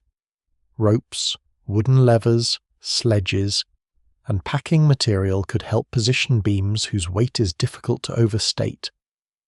The builders did not lift them through the completed internal passages. They placed them as the pyramid rose around the chamber complex, integrating the structural system into the monument course by course. This means the hidden rooms were sealed long before the final burial closure below.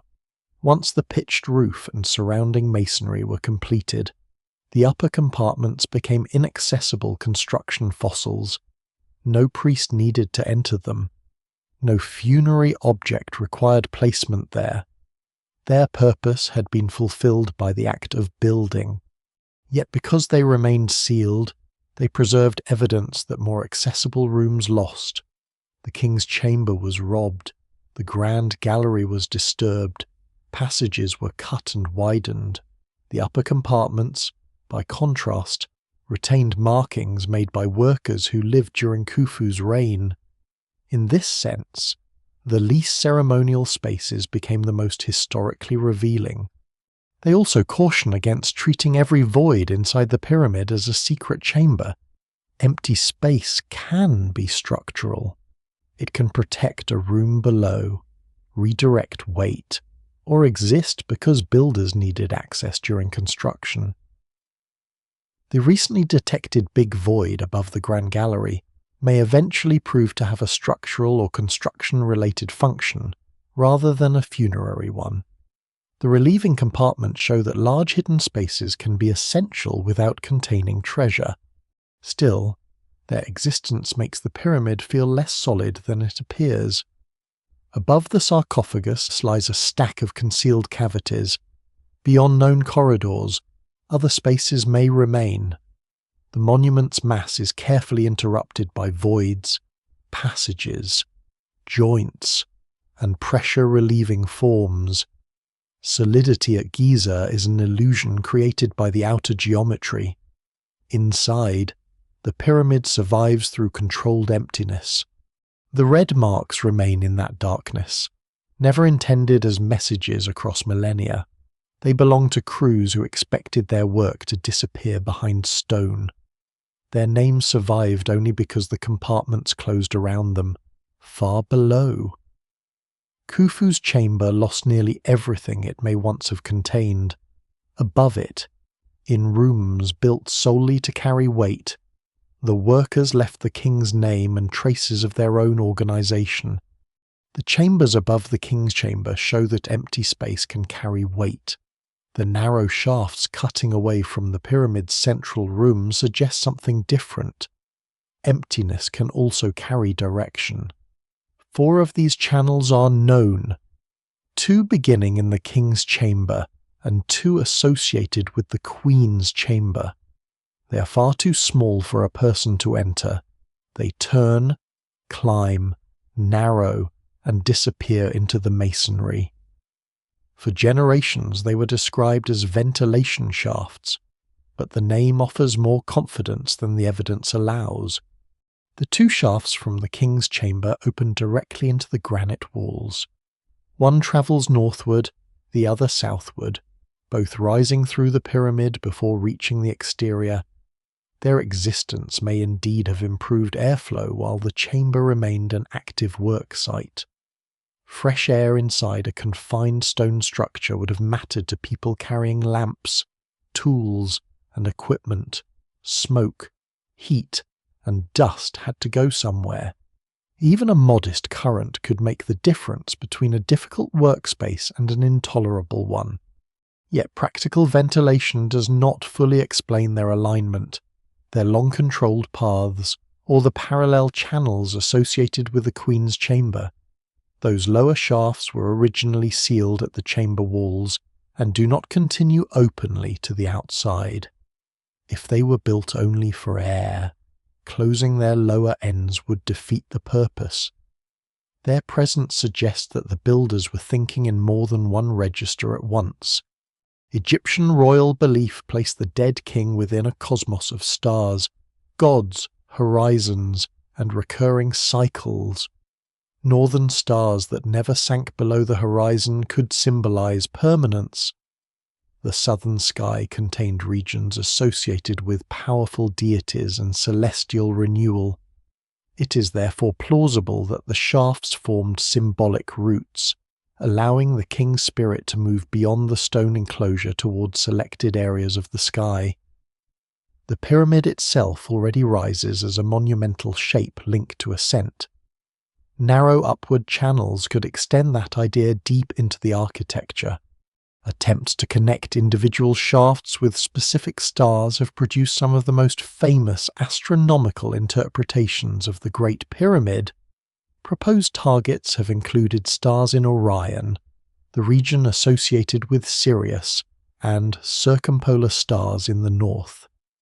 Some alignments appear suggestive when adjusted for the sky of Khufu's time. Others depend heavily on assumptions about exact construction dates, changing shaft angles, intended sight lines, and the symbolic importance of a particular star.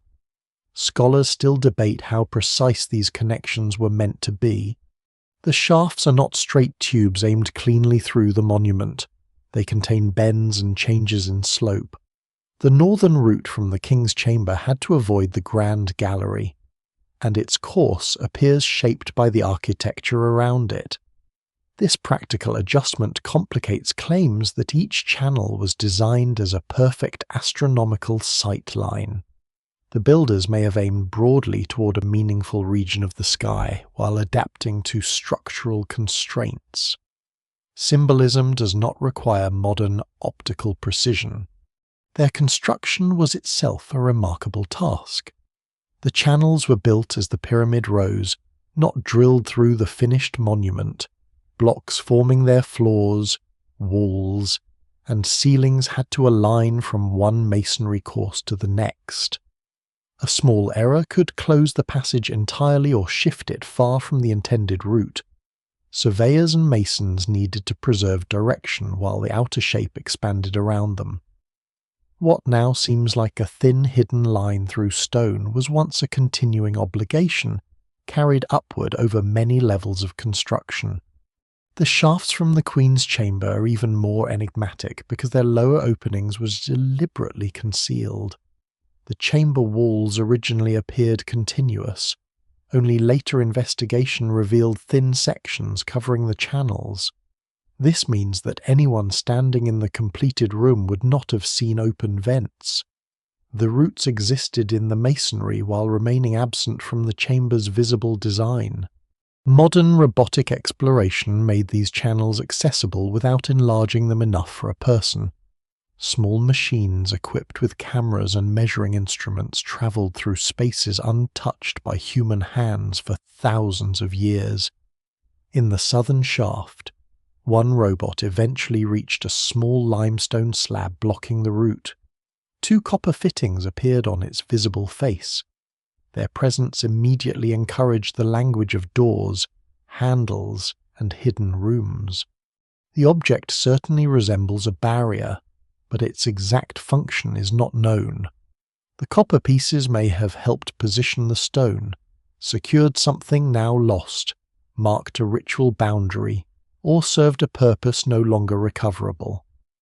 One fitting is damaged, and their forms are not identical enough to prove that they operated like handles on an ordinary door. The slab may never have been intended to open after installation. A later mission drilled a tiny hole through the limestone and passed a camera beyond it. On the other side was a small cavity and another stone surface. This discovery deepened the puzzle while resisting the dramatic answer many expected. There was no visible treasure, no decorated chamber, and no broad corridor opening into darkness. Instead, the shaft ended within another layer of controlled stone. The northern shaft from the Queen's Chamber also contains bends and reaches a comparable blocking feature. Its route proved more difficult to explore because of obstacles and irregularities. The similarity between the 2 shafts suggests planning rather than accident. Both were constructed, concealed, and terminated in ways that appear intentional, yet their purpose remains unresolved. They may represent miniature ritual passages ending at symbolic gates.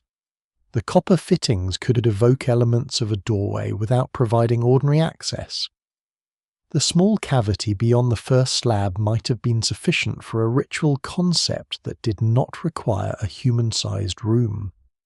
Egyptian religious architecture often used false doors, sealed spaces, and symbolic thresholds. A passage did not need to be physically traversable to carry meaning. A more practical explanation remains possible. The slabs may close construction channels used for alignment or internal inspection. The copper elements could belong to a system for pulling, lifting, or testing blocks during assembly. The cavities might be consequences of how the shaft blocks were fitted rather than intentional sacred spaces. No single explanation fully accounts for every detail, and the evidence remains incomplete. The king's chamber shafts complicate the picture further because they do reach the exterior. If the lower channels were symbolic, the upper ones may have been both symbolic and practical. If the upper shafts ventilated the work area, their orientation could still have been chosen to reinforce cosmological ideas. Modern interpretation often demands that a feature be either engineering or religion. The pyramid repeatedly refuses that division. Before sealing, these shafts would have linked the inner rooms to parts of the monument beyond ordinary reach. Air may have moved through them. Light might have entered briefly from the exterior while openings remained uncovered, though any illumination deep inside would have been faint. Builders could use them to check alignment or communicate indirectly during construction. Priests may have understood them as pathways invisible to the body but open to the transformed king. Then the outer casing closed around their exits. The lower channels remained hidden behind chamber walls. The inner geometry survived even as its purpose disappeared from memory. For centuries, the shafts were simply dark openings or unknown lines within stone. Modern robots restored sight without restoring meaning. That is the strange achievement of current technology. Instruments can measure angles, identify obstructions, map cavities, and send cameras into spaces no person can enter. They can reveal copper, limestone, dust, and tool marks. They cannot ask the builders why a channel ended where it did. Discovery increases the number of facts while sometimes making the central uncertainty sharper. These shafts, therefore, remain among the pyramid's most revealing contradictions. They are too carefully made to dismiss, too narrow for human passage, too varied for a single obvious function, and too deeply integrated into the structure to be late additions. They point outward from chambers that were meant to be closed, carrying lines of intention through the monument toward a sky the builders could see and the dead king was expected to enter. The shafts preserve direction, but the rooms preserve almost none of the equipment that once made movement through them possible. Today, the Great Pyramid appears nearly empty, as though its interior was always a sequence of bare stone corridors. During construction and closure, it would have been anything but empty. Wood, rope, copper, leather, linen, plaster, oil, baskets, lamps, measuring cords, temporary platforms, and ceiling materials must have accompanied the workers who moved through its passages. Most of these substances decayed, burned, were removed, or were reused, leaving stone to dominate the surviving story.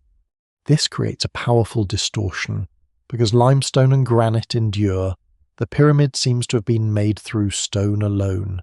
In reality, stone could not quarry, lift, align, illuminate, or seal itself.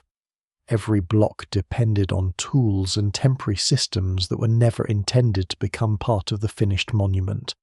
The sockets along the grand gallery, the grooves in the antechamber, the plugged passages, and the narrow working spaces all suggest missing components whose shapes can be inferred only from the marks they left behind. Rope would have been indispensable. Egyptian rope makers twisted plant fibers into cords capable of binding sledges, controlling loads, raising tools, and stabilizing heavy objects. Thick ropes could help guide blocks along slopes, while thinner lines served as measuring cords and alignment references. Inside the pyramid, rope may have controlled the movement of granite plugs, secured temporary wooden frames, or allowed equipment to be raised through confined spaces. Friction against stone would wear fibers quickly, and ropes under heavy strain could fail without warning. They required inspection, replacement, and skilled handling. Wood was equally important and far more scarce than stone. Egypt could supply acacia, sycamore fig, tamarisk, and palm materials. But large straight timbers were valuable enough to justify imports from the eastern Mediterranean. Not every temporary beam inside the pyramid needed to be cedar, yet any wooden structure strong enough to restrain granite demanded careful selection. Posts may once have occupied the rectangular sockets in the Grand Gallery. Crossbeams could have formed platforms above the central channel. Wooden wedges, rollers, runners, and levers may have helped position blocks before being withdrawn or abandoned. The exact form of these installations remains uncertain. No intact wooden mechanism survives in the gallery, and several reconstructions are mechanically possible. What survives in the record suggests that the stone architecture was designed to cooperate with removable equipment. Empty sockets are not proof of a single machine, but they are evidence that the gallery once contained more than open air. Copper tools would travel with workers responsible for finishing and adjustment. Chisels, adzes, drills, and saws made from copper or copper alloys could shape softer stone, cut wood, and refine surfaces when used with abrasives. Granite required greater patience. Hard stone pounders, abrasive sand, repeated grinding, and careful dressing did much of the work. Popular images sometimes assume that copper alone sliced effortlessly through granite. The actual process was slower and depended on skill, abrasive action, and enormous labour. Tools needed constant maintenance. Copper edges dulled and bent. They had to be hammered, sharpened, or recast. Small fragments could be collected because metal was valuable. Toolkits may have included wooden handles, stone hammers, polishing stones, measuring rods, plumb lines, squares, and red pigment used to mark placement instructions. The quarry marks hidden above the king's chamber show that writing and measurement followed blocks into spaces never meant for public view. Light posed another practical problem. The interior becomes dark within a few steps of the entrance. Workers could use small lamps fueled by oil or animal fat, with twisted fibre wicks producing a modest flame. Lamps provided enough illumination for movement and close work, but they also consumed oxygen and released smoke. Soot is sometimes expected to cover every ancient interior where lamps were used. Yet well-maintained flames can burn more cleanly than popular imagination suggests. Surfaces may also have been cleaned, altered, or exposed to later activity. The absence of heavy blackening does not mean workers operated without light. Lamps could be placed in niches carried by hand or set on temporary stands. Their flames would reveal only a small area at a time. A worker in the Grand Gallery might see the floor and lower walls clearly, while the high, corbelled ceiling remained lost in shadow. In the ascending passage, a lamp held too high could strike the ceiling. Oil spills on a steep floor would create danger. Lighting the pyramid required discipline as much as fuel. Baskets and bags would carry smaller materials. Stone chips, dust, sand, tools, plaster, food, and lamp fuel had to move through the same narrow routes as people. Leather containers or ceramic vessels may have held water and oils. Linen cloth could wrap delicate objects, clean surfaces, or protect hands from rope abrasion. Wooden trays or sledges might move heavier equipment where the passage width allowed. Plaster and mortar were less visible but essential. Gypsum-based material helped fill joints, level surfaces, and stabilize masonry. Fine paste could conceal seams around blocking stones or restore the appearance of a continuous wall. If the entrance to the ascending passage was disguised within the descending corridor, careful finishing would be as important as the granite plugs themselves. A barrier attracts attention if its outline remains obvious. Concealment required surfaces that looked ordinary in weak light. The final burial preparations would introduce a different class of objects. If Khufu was interred in the king's chamber, his body may have arrived in one or more coffins, accompanied by linen, oils, vessels, food offerings, furniture, ornaments, and ritual equipment. Later royal burials provide examples of the kinds of objects Egyptian kings took into death. But the Great Pyramid predates many better preserved traditions. Scholars still debate the exact form of Khufu's burial assemblage. The granite sarcophagus may once have held nested wooden containers, though none survive. A stone or wooden lid would have closed it. Canopic equipment for preserving internal organs may have been present, but no securely identified set was recovered.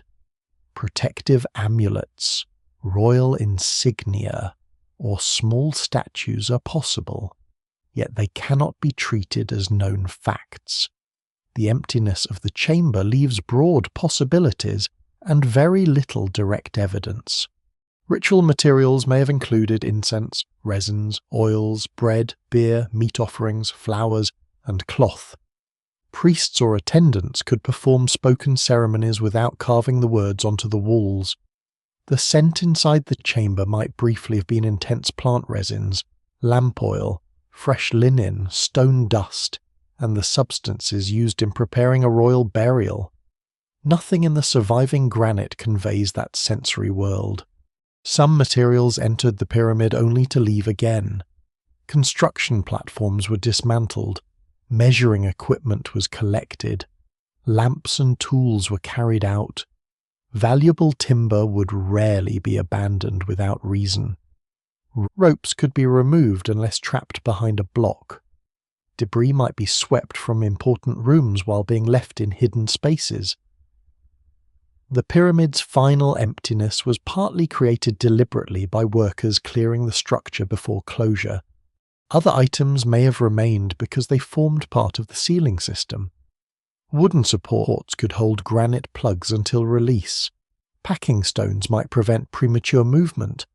Mud plaster or mortar could seal joints. Limestone blocks could close access routes behind the withdrawing teams. The final operation required equipment positioned in a precise order. Remove the wrong support too soon, and a passage could close while people remained on the wrong side. This is why reconstructing the last hours inside the pyramid is so difficult. The permanent stone records the result, not the procedure. Granite blocks remain where they stopped, but the ropes controlling them are gone. Sockets survive, but their wooden frames have vanished. The well shaft still offers a possible escape route, but no record identifies the people who used it. No single explanation fully accounts for every surviving feature. The Great Pyramid before sealing was therefore not a silent stone interior waiting for a king. It was a changing environment filled with temporary structures and repeated human movement. Workers bent beneath low ceilings, adjusted lamps, carried tools, tightened ropes, checked marks, and cleared surfaces. Specialists who understood granite worked beside people responsible for plaster, wood, measurement, and transport. Ritual attendants may have followed construction crews into spaces that were about to become inaccessible. Then the organic world withdrew, wood decayed or was taken, rope vanished, oil evaporated, linen disappeared, metal was removed, Spoken words ended. Only the stone remained, giving later generations the misleading impression that the monument had always been bare. Its emptiness is not the absence of a story.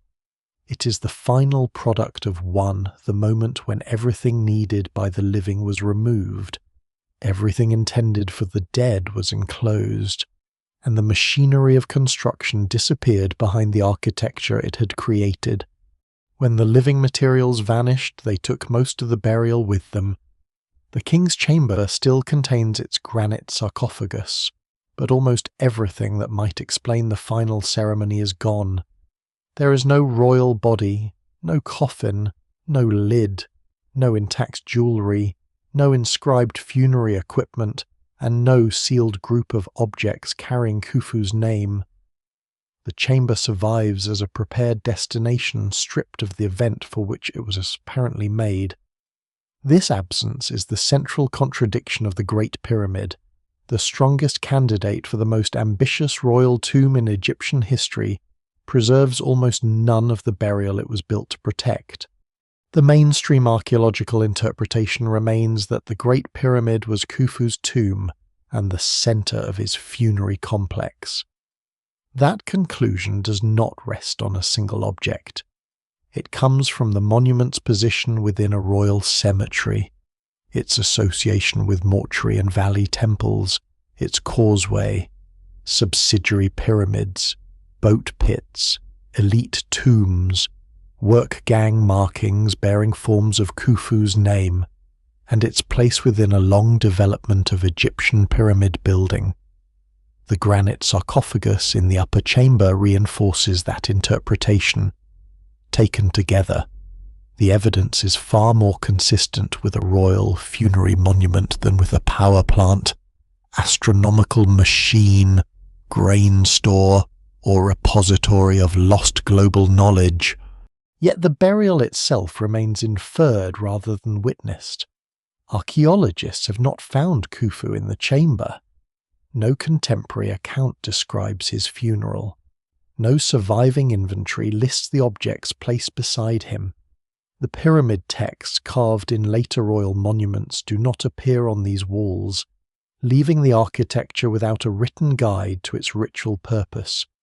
What survives in the record suggests a royal burial, but the evidence remains incomplete at precisely the point where modern curiosity is strongest. The missing body has encouraged the idea that Khufu was never buried here. It is possible that circumstances changed. The king could have died before the chamber was ready, chosen another burial place, or been moved later. A political crisis, structural concern, security threat, or ritual decision might have altered the plan. None of these possibilities can be completely excluded. They also lack direct supporting evidence. An empty chamber does not demonstrate an unused chamber, especially in a monument exposed to ancient robbery and later intrusion. Tomb robbers did not need to leave a recognizable archaeological scene. They were not investigators preserving context. Their aim was to remove useful and valuable material, gold, copper, precious stones, imported timber, fine linen, oils, and worked objects could disappear rapidly. Wooden coffins might be broken apart to reach ornaments or reused as fuel and material. Human remains could be displaced, damaged, scattered, or removed while searching wrappings for amulets. Stone vessels might be carried away, smashed, or repurposed. A successful robbery could reduce a rich burial to fragments too small or too disturbed to identify centuries later. The date of the first major intrusion is unknown. It may have occurred during the Old Kingdom or in a later period when royal authority weakened and knowledge of the monument's interior remained available. Priests, officials, guards, builders' descendants, or local populations could preserve information about hidden routes long after closure. Tomb robbery in ancient Egypt often depended on inside knowledge. A sealed monument was not protected merely by stone. It relied on institutions, surveillance, and social stability. When those systems failed, architecture stood alone. The Great Pyramid may have been violated more than once. Early intruders could remove the richest burial goods while leaving barriers damaged but partially in place. Later visitors might follow existing breaches, widen tunnels, search additional spaces, and erase traces of the first entry. By the time written accounts began describing access to the interior, the original archaeological context had already been lost. Modern exploration arrived at the end of a very long chain of disturbance. Even the sarcophagus carries signs of that history.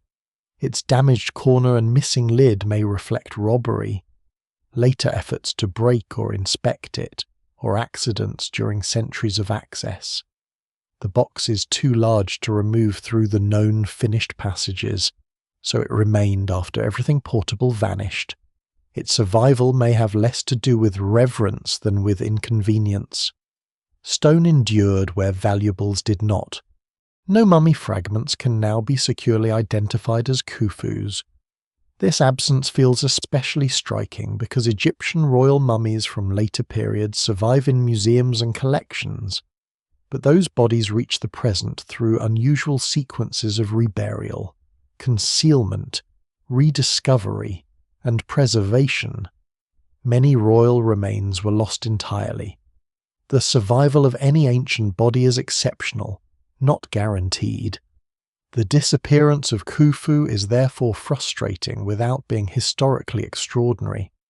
Later Egyptians themselves sometimes moved royal mummies to protect them from robbery. Priests gathered damaged burials, rewrapped bodies, and hid them in caches. Nothing proves that Khufu underwent such a rescue, but the practice shows that a king's final resting place could change. If his body was removed from the Great Pyramid in antiquity, it may have been placed elsewhere and subsequently lost. The monument could remain his tomb, even if his remains did not remain inside it forever. The lack of inscriptions has also been used to question the funerary interpretation. Later pyramids display texts, names, and religious formulas, while Khufu's main chambers are bare. Yet the Great Pyramid belongs to an earlier phase of royal burial practice. Silence on the walls does not mean silence in the ceremony. Spoken recitations, portable objects, temple rituals, and the form of the monument itself could express ideas later written explicitly in stone. Religious traditions change, and the absence of later decoration cannot be projected backward as evidence of a non-funerary purpose. The surrounding complex matters here. A mortuary temple stood beside the pyramid. A causeway linked it to a valley installation nearer the ancient floodplain. Priests served the cult of the dead king. Estates supplied offerings. Royal relatives and officials built tombs nearby. These features form a funerary system, not an isolated engineering experiment. To argue that the pyramid was never a tomb requires explaining why it occupied the center of a landscape organized around death, memory, offering, and royal transformation. Still, the precise role of each inner chamber remains debatable. Khufu may have been buried in the king's chamber, while the lower rooms served symbolic, preparatory, or abandoned functions. The burial could conceivably have occupied another space not yet reached, though there is no confirmed evidence of a second royal chamber. The Big Void and North Face Corridor demonstrate that unknown spaces exist, but neither has been shown to contain a burial or to connect with one. Discovery should widen investigation without replacing caution. The idea of a hidden true chamber is attractive because it resolves the emotional discomfort of the empty sarcophagus. If the known room was a decoy, perhaps the king and his treasure remained sealed elsewhere. Ancient Egyptian builders did use concealment and blocking systems, but no evidence currently confirms that the king's chamber was deliberately false. Its granite construction, sarcophagus, protective antechamber, shafts, and relieving system represent an extraordinary investment for a mere distraction. A hidden burial remains possible in the broadest sense, but it cannot be treated as the most likely answer simply because the known room was robbed. The more restrained reconstruction is also the more human one. Khufu was probably placed in the chamber prepared for him. Rituals were performed. The sarcophagus was closed. Goods accompanied the burial according to customs only partly understood today. Workers withdrew, barriers descended, and the entrance disappeared. For some unknown length of time, the system worked. Then knowledge, greed, political disorder, or patient tunneling overcame it. What was removed may have been spectacular, but it is the destruction of context that matters most. A single inscribed object could have confirmed details of the burial. A fragment of coffin could have revealed style and material. Residues might have identified oils or resins. The position of vessels could have shown how the chamber was used. Robbery did not merely steal treasure, it removed answers. The empty room, therefore, should not be treated as proof that nothing happened there. It is evidence that something happened and was later erased. The sarcophagus remains like the outline of a missing figure. Around it, the granite chamber preserves the dimensions of a ceremony without its participants. The Great Pyramid succeeded in protecting architecture for more than 4,000 years, yet it failed to preserve the one presence around which the entire monument was probably organized. The disappearance of the burial was not the end of the Great Pyramid story. Before robbery, before exploration, before the outer casing was stripped away, there had to be a moment when the monument changed from an accessible royal construction into a closed architectural system. That transformation was not accomplished by a single door. It depended on a sequence of departures, lowered barriers, concealed junctions, filled gaps, and completed exterior surfaces. The interior was sealed in stages because every closure changed what could still be reached. The order matters. If the king's chamber held Khufu's burial, then the sarcophagus, its lid, and any funerary equipment had to be placed before the final routes closed. Priests, attendants, and workers needed access through the grand gallery and the antechamber. Lamps had to remain lit. Tools, ropes, and temporary platforms still occupied parts of the interior. No blocking system could be activated until the last ritual and practical tasks beyond it were complete. The antechamber immediately before the king's chamber probably formed the first major barrier. Its granite walls contained vertical grooves that appear designed to receive sliding slabs or portcullis stones. Today, the surviving arrangement is damaged and incomplete, but the architecture suggests that several barriers once narrowed the approach. These slabs may have been lowered after the burial party withdrew from the chamber, creating a layered obstacle rather than a single closure. A robber who breached one barrier would still face another in confined space. The precise mechanism remains uncertain. The slabs could have been held above by ropes or wooden supports and lowered under control. Counterweights, levers, or temporary frames may have helped manage their descent. The stones needed to move without jamming, cracking, or trapping workers on the wrong side. Because the organic components have vanished, the grooves preserve only the negative shape of the system. Once the antechamber was blocked, the final workers could move back into the grand gallery. If temporary flooring or scaffolding remained, some of it may have been removed at this stage. Ritual personnel had no reason to stay.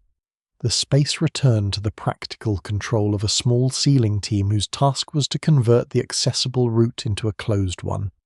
The granite plugs in the ascending passage form the most dramatic part of that closure. 3 blocks now remain wedged in the lower corridor.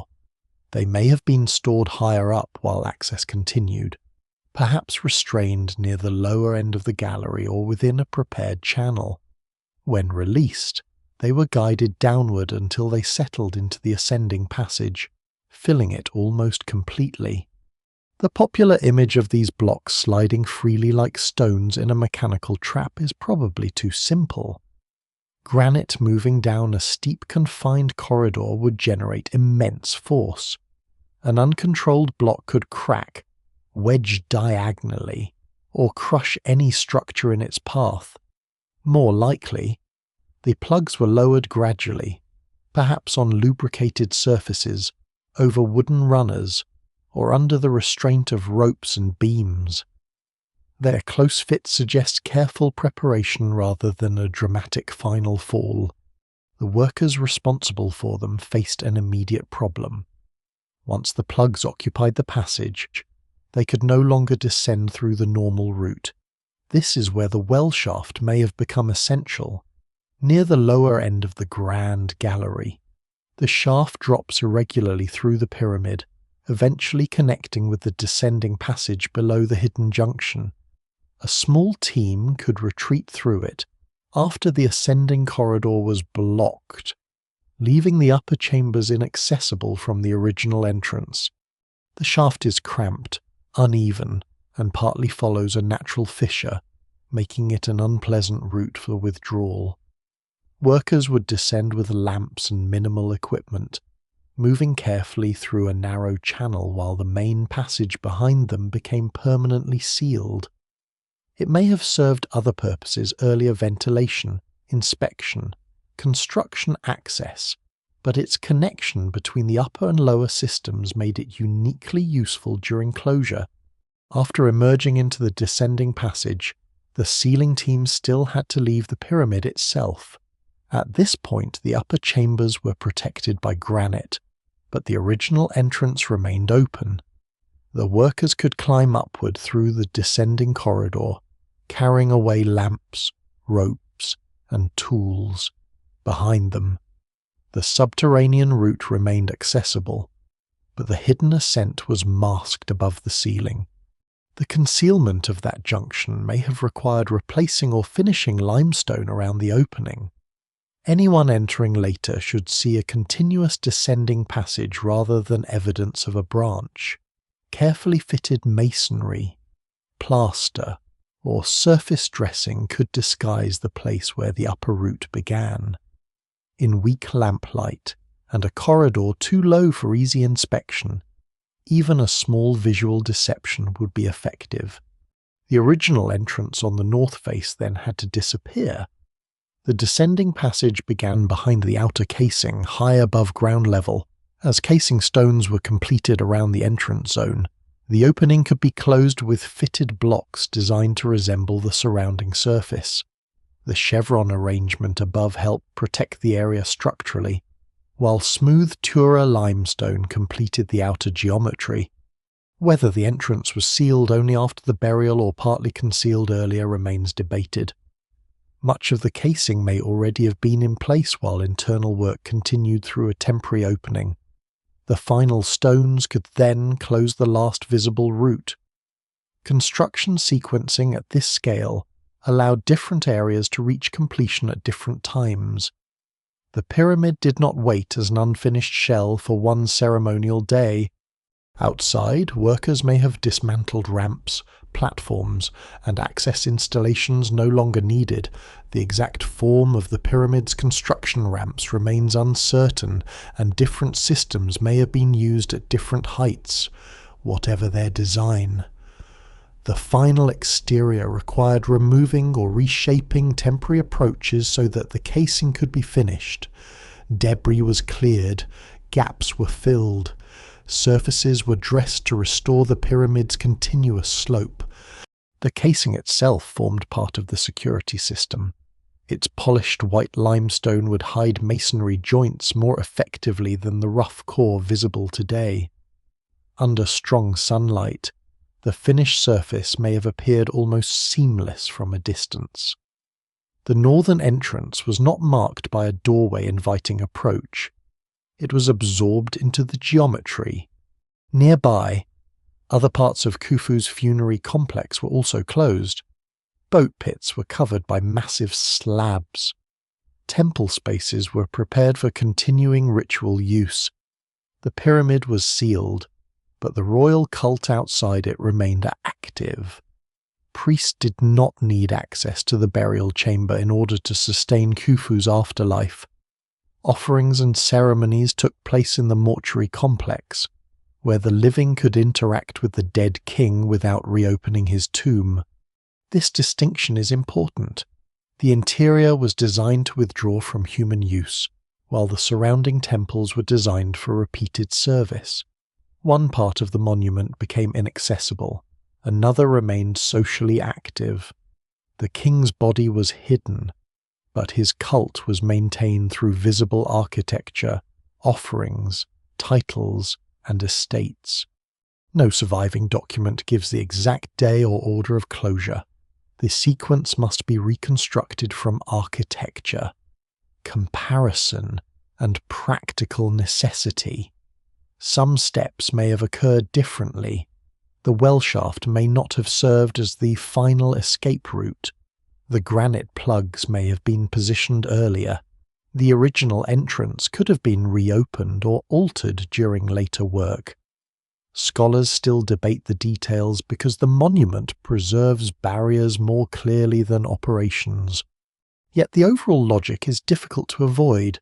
The burial went in, the workers came out, internal barriers descended, the ascending route vanished, the outer entrance was covered, the casing turned the pyramid into an apparently solid form. Every stage reduced access and increased silence. For the last workers on the north face, the transformation may have felt less mysterious than exhausting. They had completed a task planned years earlier. The final stone was not a magical seal, but another measured block requiring careful placement. Once fitted, it joined thousands of others and erased the difference between entrance and wall. The Great Pyramid then stood as its builders intended, not as an open monument to be toured, but as a royal burial hidden inside an overwhelming shape. The passages still existed, the chambers remained, and the sarcophagus waited in granite darkness. Yet from outside, there was no obvious path inward. The monument had not become empty. It had become unreadable. Unreadable did not mean unreachable.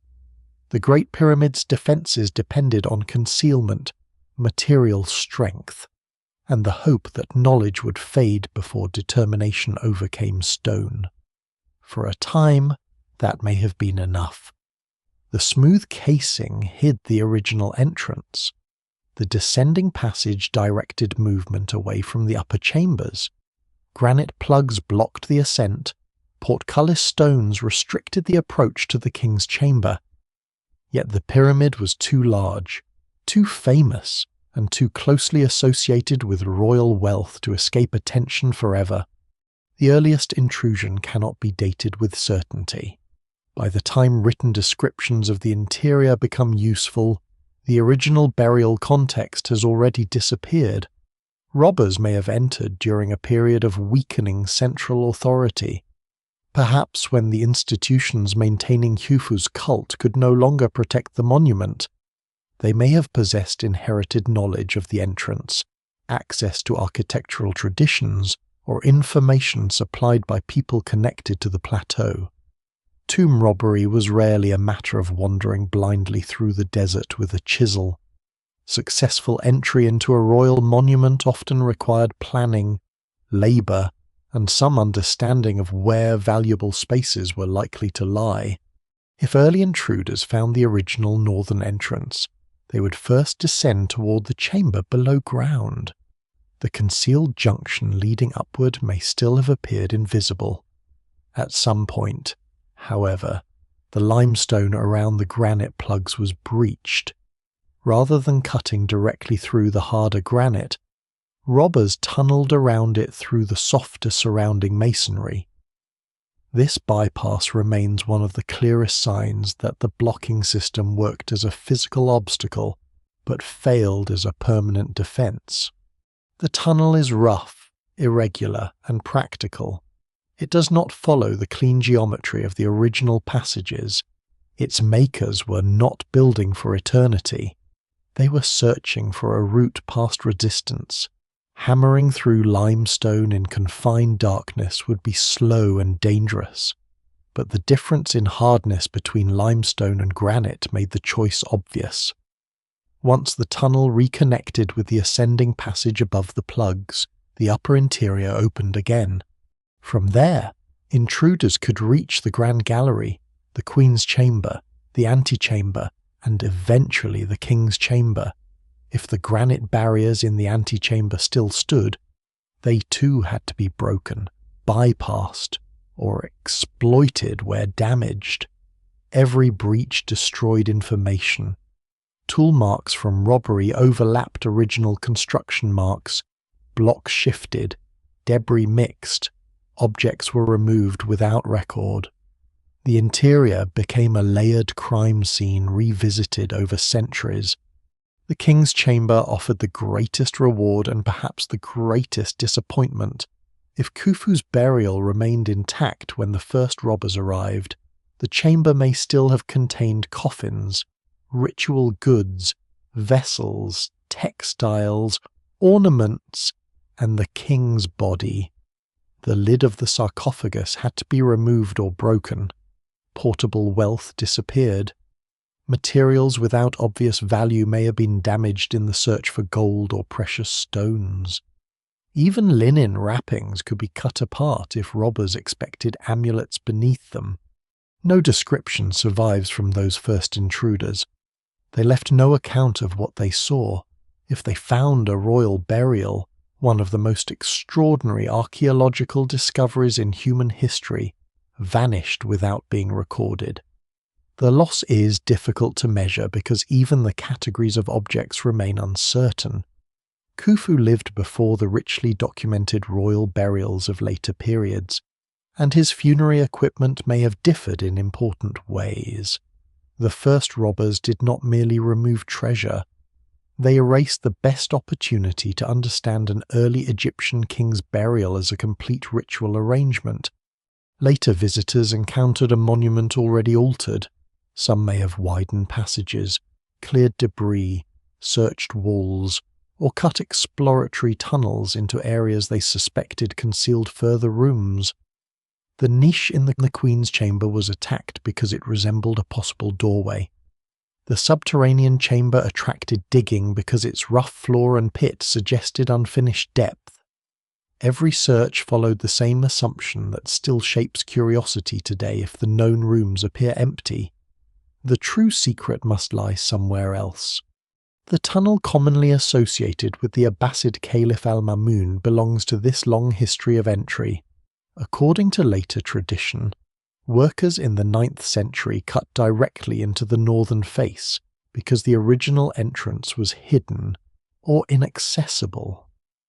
The story describes fires, vinegar, pounding tools, and a laborious excavation through the masonry.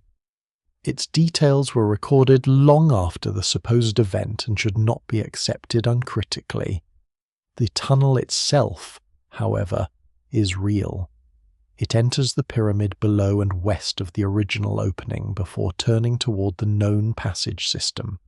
Whether al-Mamun's workers created the entire tunnel or enlarged an earlier breach remains uncertain. They may have followed older knowledge or encountered a pre-existing route.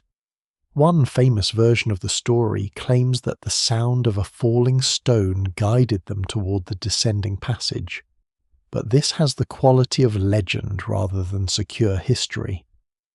What survives in the architecture suggests determined tunneling, but not the precise circumstances or identities of everyone involved. The forced entrance became the route through which most modern visitors entered the pyramid. This creates an ironic reversal. A passage cut in violation of the monument's original design became its practical doorway. The carefully hidden ancient entrance remained above, while later access followed the scar left by intrusion. The history of exploration was therefore shaped by robbery before archaeological study began. Medieval writers offered competing accounts of what the pyramid contained. Some described strange bodies, treasures, weapons, glass that would not break, maps of the heavens, or knowledge preserved from a flood. These stories reveal more about medieval imagination than about Old Kingdom archaeology. The pyramid's emptiness invited explanation, and each age filled it with the wonders it expected ancient wisdom to possess. Early European travellers added another layer of observation and damage. Some measured passages carefully, while others carved names, removed fragments, searched for hidden openings, or repeated inherited legends. Scientific curiosity and treasure hunting often overlapped. The idea that monuments should be preserved as archaeological contexts developed slowly. For centuries, opening, cutting, collecting, and clearing were treated as legitimate ways of learning. Even serious investigators sometimes use methods that would be unacceptable today. Gunpowder, forceful excavation, enlarged openings, and aggressive probing altered parts of the monument. Explorers seeking the chambers above the king's chamber cut upward through masonry. Their discoveries were important, especially the relieving spaces and crew marks, but the methods reflected a period when gaining access often mattered more than preserving every layer. The accumulated disturbance makes it difficult to reconstruct the pyramid's original condition. Loose objects lack secure locations. Dust and debris may come from construction, ancient robbery, medieval entry, or modern clearance. Marks can belong to different periods. Openings may have been widened.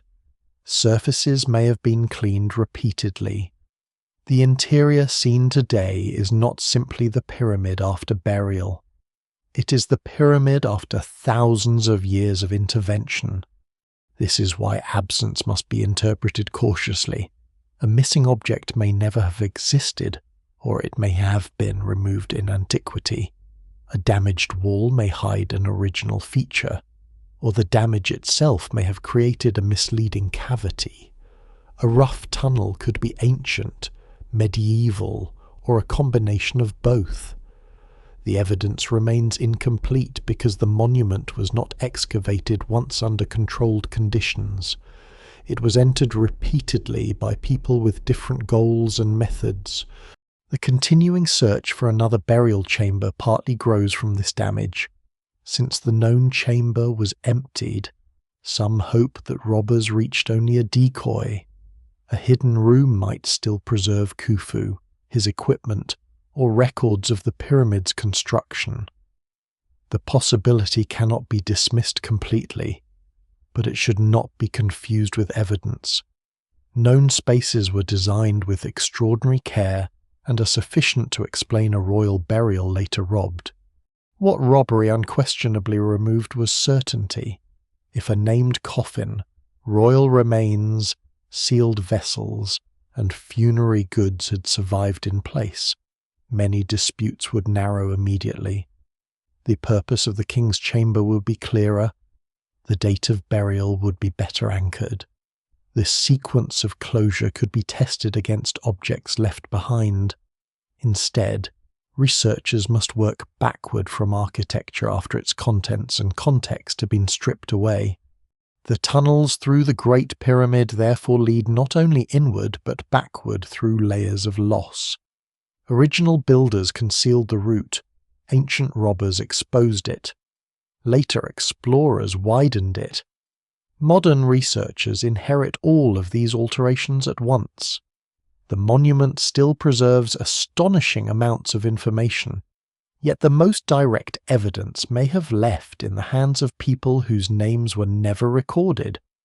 The damage left by centuries of entry has made one principle increasingly important. The Great Pyramid can no longer be investigated as though every unanswered question justifies another tunnel. Its surviving masonry is both evidence and structure. Cutting blindly through it risks destroying the very relationships researchers are trying to understand. Modern investigation therefore turns toward methods that can detect differences inside stone without first breaking the surface. The pyramid is being studied through particles from space, electrical resistance, radar pulses, ultrasonic waves, thermal variation, digital mapping, and instruments small enough to enter openings no human body could follow. This change does not make archaeology effortless. A signal inside a monument is not the same as a room. An anomaly may represent a cavity, a joint, a change in stone density, a construction gap, a filled passage, or an irregular area of masonry. Each method sees the pyramid differently, and each has limitations. The strongest discoveries emerge when several independent techniques identify the same feature, and their results can be compared with the known architecture. Cosmic ray muon imaging has become especially important. Muons are naturally occurring particles produced when cosmic rays interact with Earth's atmosphere.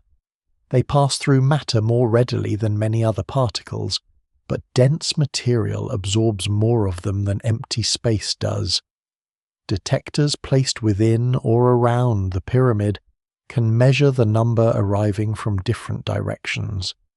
If more muons pass through one region than expected, the result may indicate a void hidden within the stone. This method helped reveal the space now known as the ScanPyramids Big Void. Detectors operating from different positions identified a substantial region of low density above the Grand Gallery.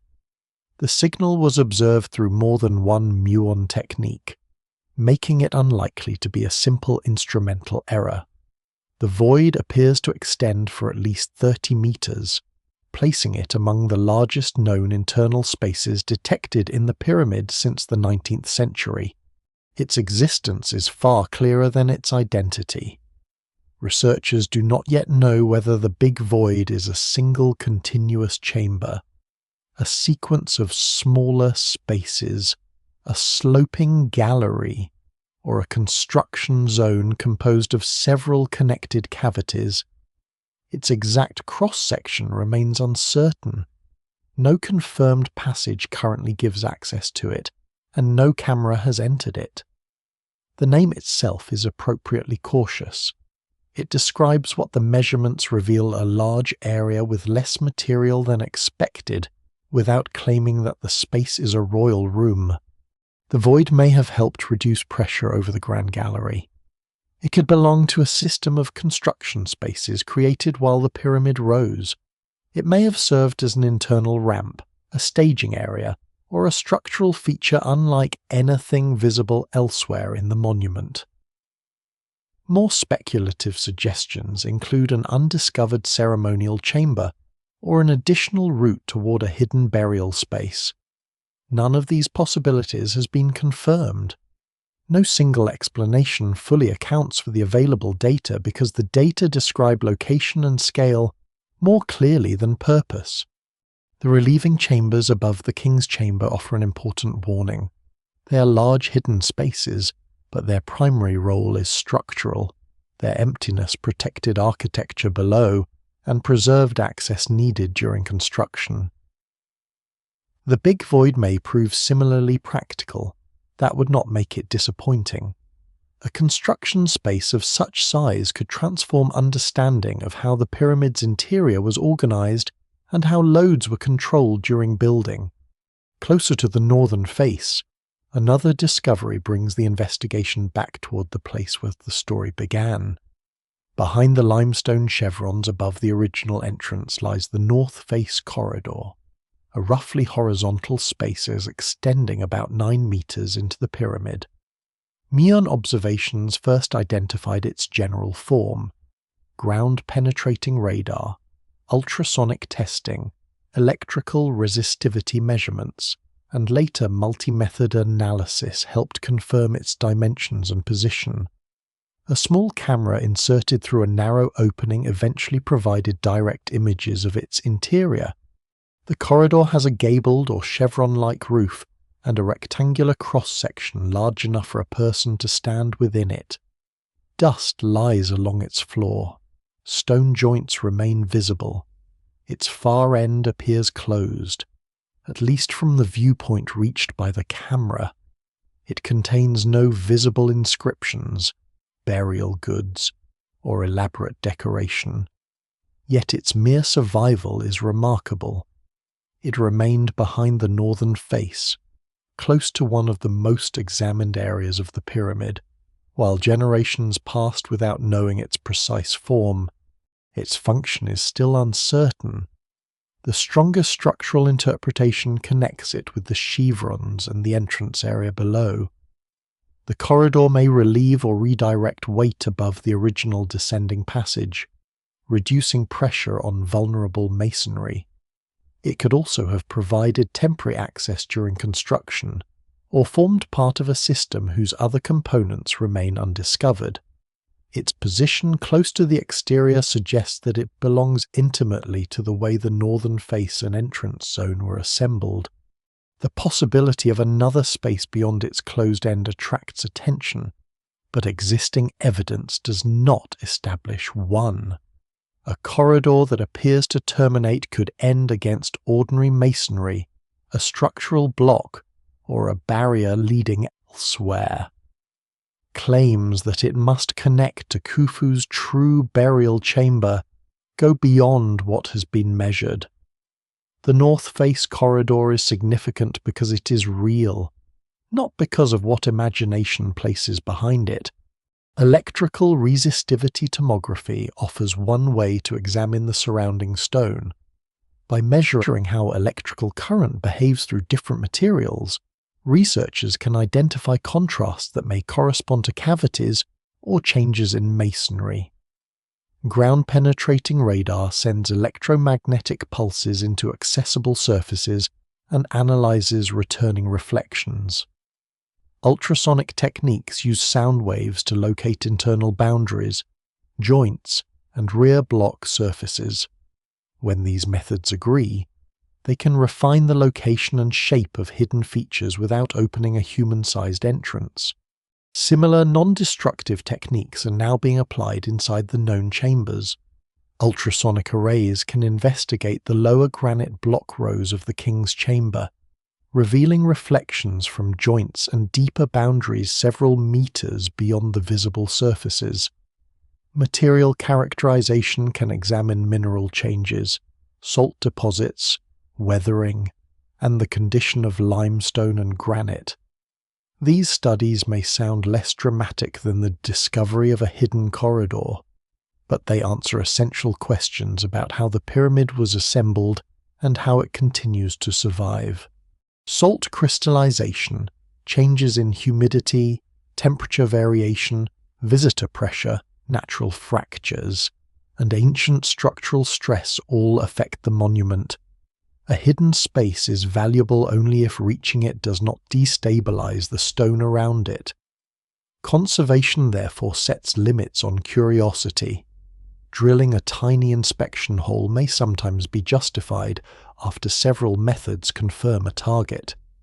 But large-scale penetration without strong evidence would risk irreversible damage. This caution is especially necessary in an age when sensational claims travel faster than archaeological verification. Reports of enormous chambers, metal structures, deep shafts, underground cities, and vast complexes beneath Giza periodically appear in public discussion. Images generated from disputed measurements may look precise enough to seem conclusive, yet precision in presentation does not guarantee validity in method. Independent review, reproducible data, clear physical principles, and comparison with known geology are essential.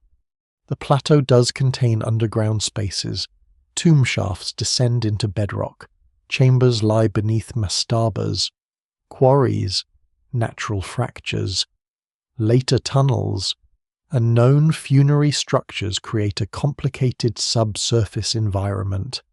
This does not support the claim that a lost city extends beneath the pyramids. Mainstream archaeology has found no reliable evidence for such a complex. The true landscape is already intricate without turning every anomaly into a civilization hidden underground. Likewise, reports of a sealed door or a major announcement must remain provisional until detailed evidence is published. Archaeological claims do not become established merely because they are attached to a famous name or described as capable of rewriting history. A small blocking slab may be called a door even when it has no hinges and was never intended to open. A low-density region may be called a chamber before its shape is known. Language can close uncertainty long before evidence does. The most responsible vision of the pyramid's future is therefore patient. Detectors gather data over months. Teams compare results. Engineers evaluate risk. Robots enter narrow shafts. Cameras document surfaces before anything is touched. Digital models combine old measurements with new information. Each method adds one layer to a monument that has already endured too much destructive curiosity. The discoveries do not reduce the Great Pyramid to a solved diagram. They make it stranger in a more disciplined way. The monument contains confirmed spaces that remained unknown for centuries. It also contains anomalies whose functions cannot yet be named. Its apparent solidity conceals an internal landscape of chambers, relieving zones, shafts, corridors, joints, and perhaps other voids waiting beyond the range of present instruments. What lies beneath, behind, and above the known rooms may never resemble the treasure chambers of legend. The next major discovery could be a construction corridor filled only with dust. It could be a pressure-relieving cavity, a block-setting space, or a sealed gap preserving crew marks. Such a find would still matter. The deepest mystery of the Great Pyramid is not whether it hides gold. It is how people working without modern machinery conceived, organized, altered, and finally closed a structure whose internal logic continues to reveal itself thousands of years later. The North Face Corridor now waits behind the same area where casing once concealed the pyramid's original entrance. The big void remains suspended above the Grand Gallery, detected but unseen. Narrow shafts end at limestone barriers with copper fittings. Ultrasonic reflections return from granite surfaces no eye can inspect. The pyramid answers every new question by revealing the edge of another one. The monument stands again in the evening light, its broken surface warmer than the sky behind it. The white casing is mostly gone. The temples are reduced. The river has shifted away from ancient harbours, and the voices of the construction crews no longer rise across the plateau. Yet the pyramid still holds the shapes of their decisions. Somewhere inside, a corridor ends against stone. Above the Grand Gallery, an unseen space receives particles that have travelled from the atmosphere. Beneath the base, the rough chamber remains cut into darkness, its floor unfinished and its purpose unresolved. The granite sarcophagus waits in the upper room, empty now, while hidden compartments carry red marks left by people who never expected to be remembered. For Khufu's builders, none of these things were mysteries. The passages had names or functions understood in the language of their work. The shafts belong to a plan. The plugs belong to a sequence. Wood-filled sockets that are empty today. Ropes tightened, lamps burned, and hands knew where each block was meant to go. Then the final workers withdrew, carrying the temporary world with them. Time removed the explanations before it removed the monument. It stripped casing, scattered temples, erased records, and separated the pyramid from the society that made it intelligible. What remained was too large to disappear and too silent to explain itself. Every generation approached that silence with its own expectations: treasure, prophecy, lost science, hidden kings, impossible machines. The stone endured all of them. Modern instruments reach farther than earlier explorers, but they too encounter limits. They can detect a void without knowing why it exists. They can see behind a block without recovering the thought that placed it there. Knowledge advances, yet the final human intention remains delicate, preserved only in alignments, tool marks, joints, and empty space. Perhaps that is why the Great Pyramid continues to feel unfinished even in its endurance. Not because its builders failed, but because their story can never be completely resealed into a single answer. The monument survives between evidence and absence, between what stone preserves and what memory loses. Night settles over Giza, the passages cool, dust lies undisturbed in the hidden corridor behind the northern face. Far below, the bedrock chamber receives no light, and above it all, the pyramid keeps its remaining silence, not the silence of nothing, but the silence of a world that once knew exactly what was there.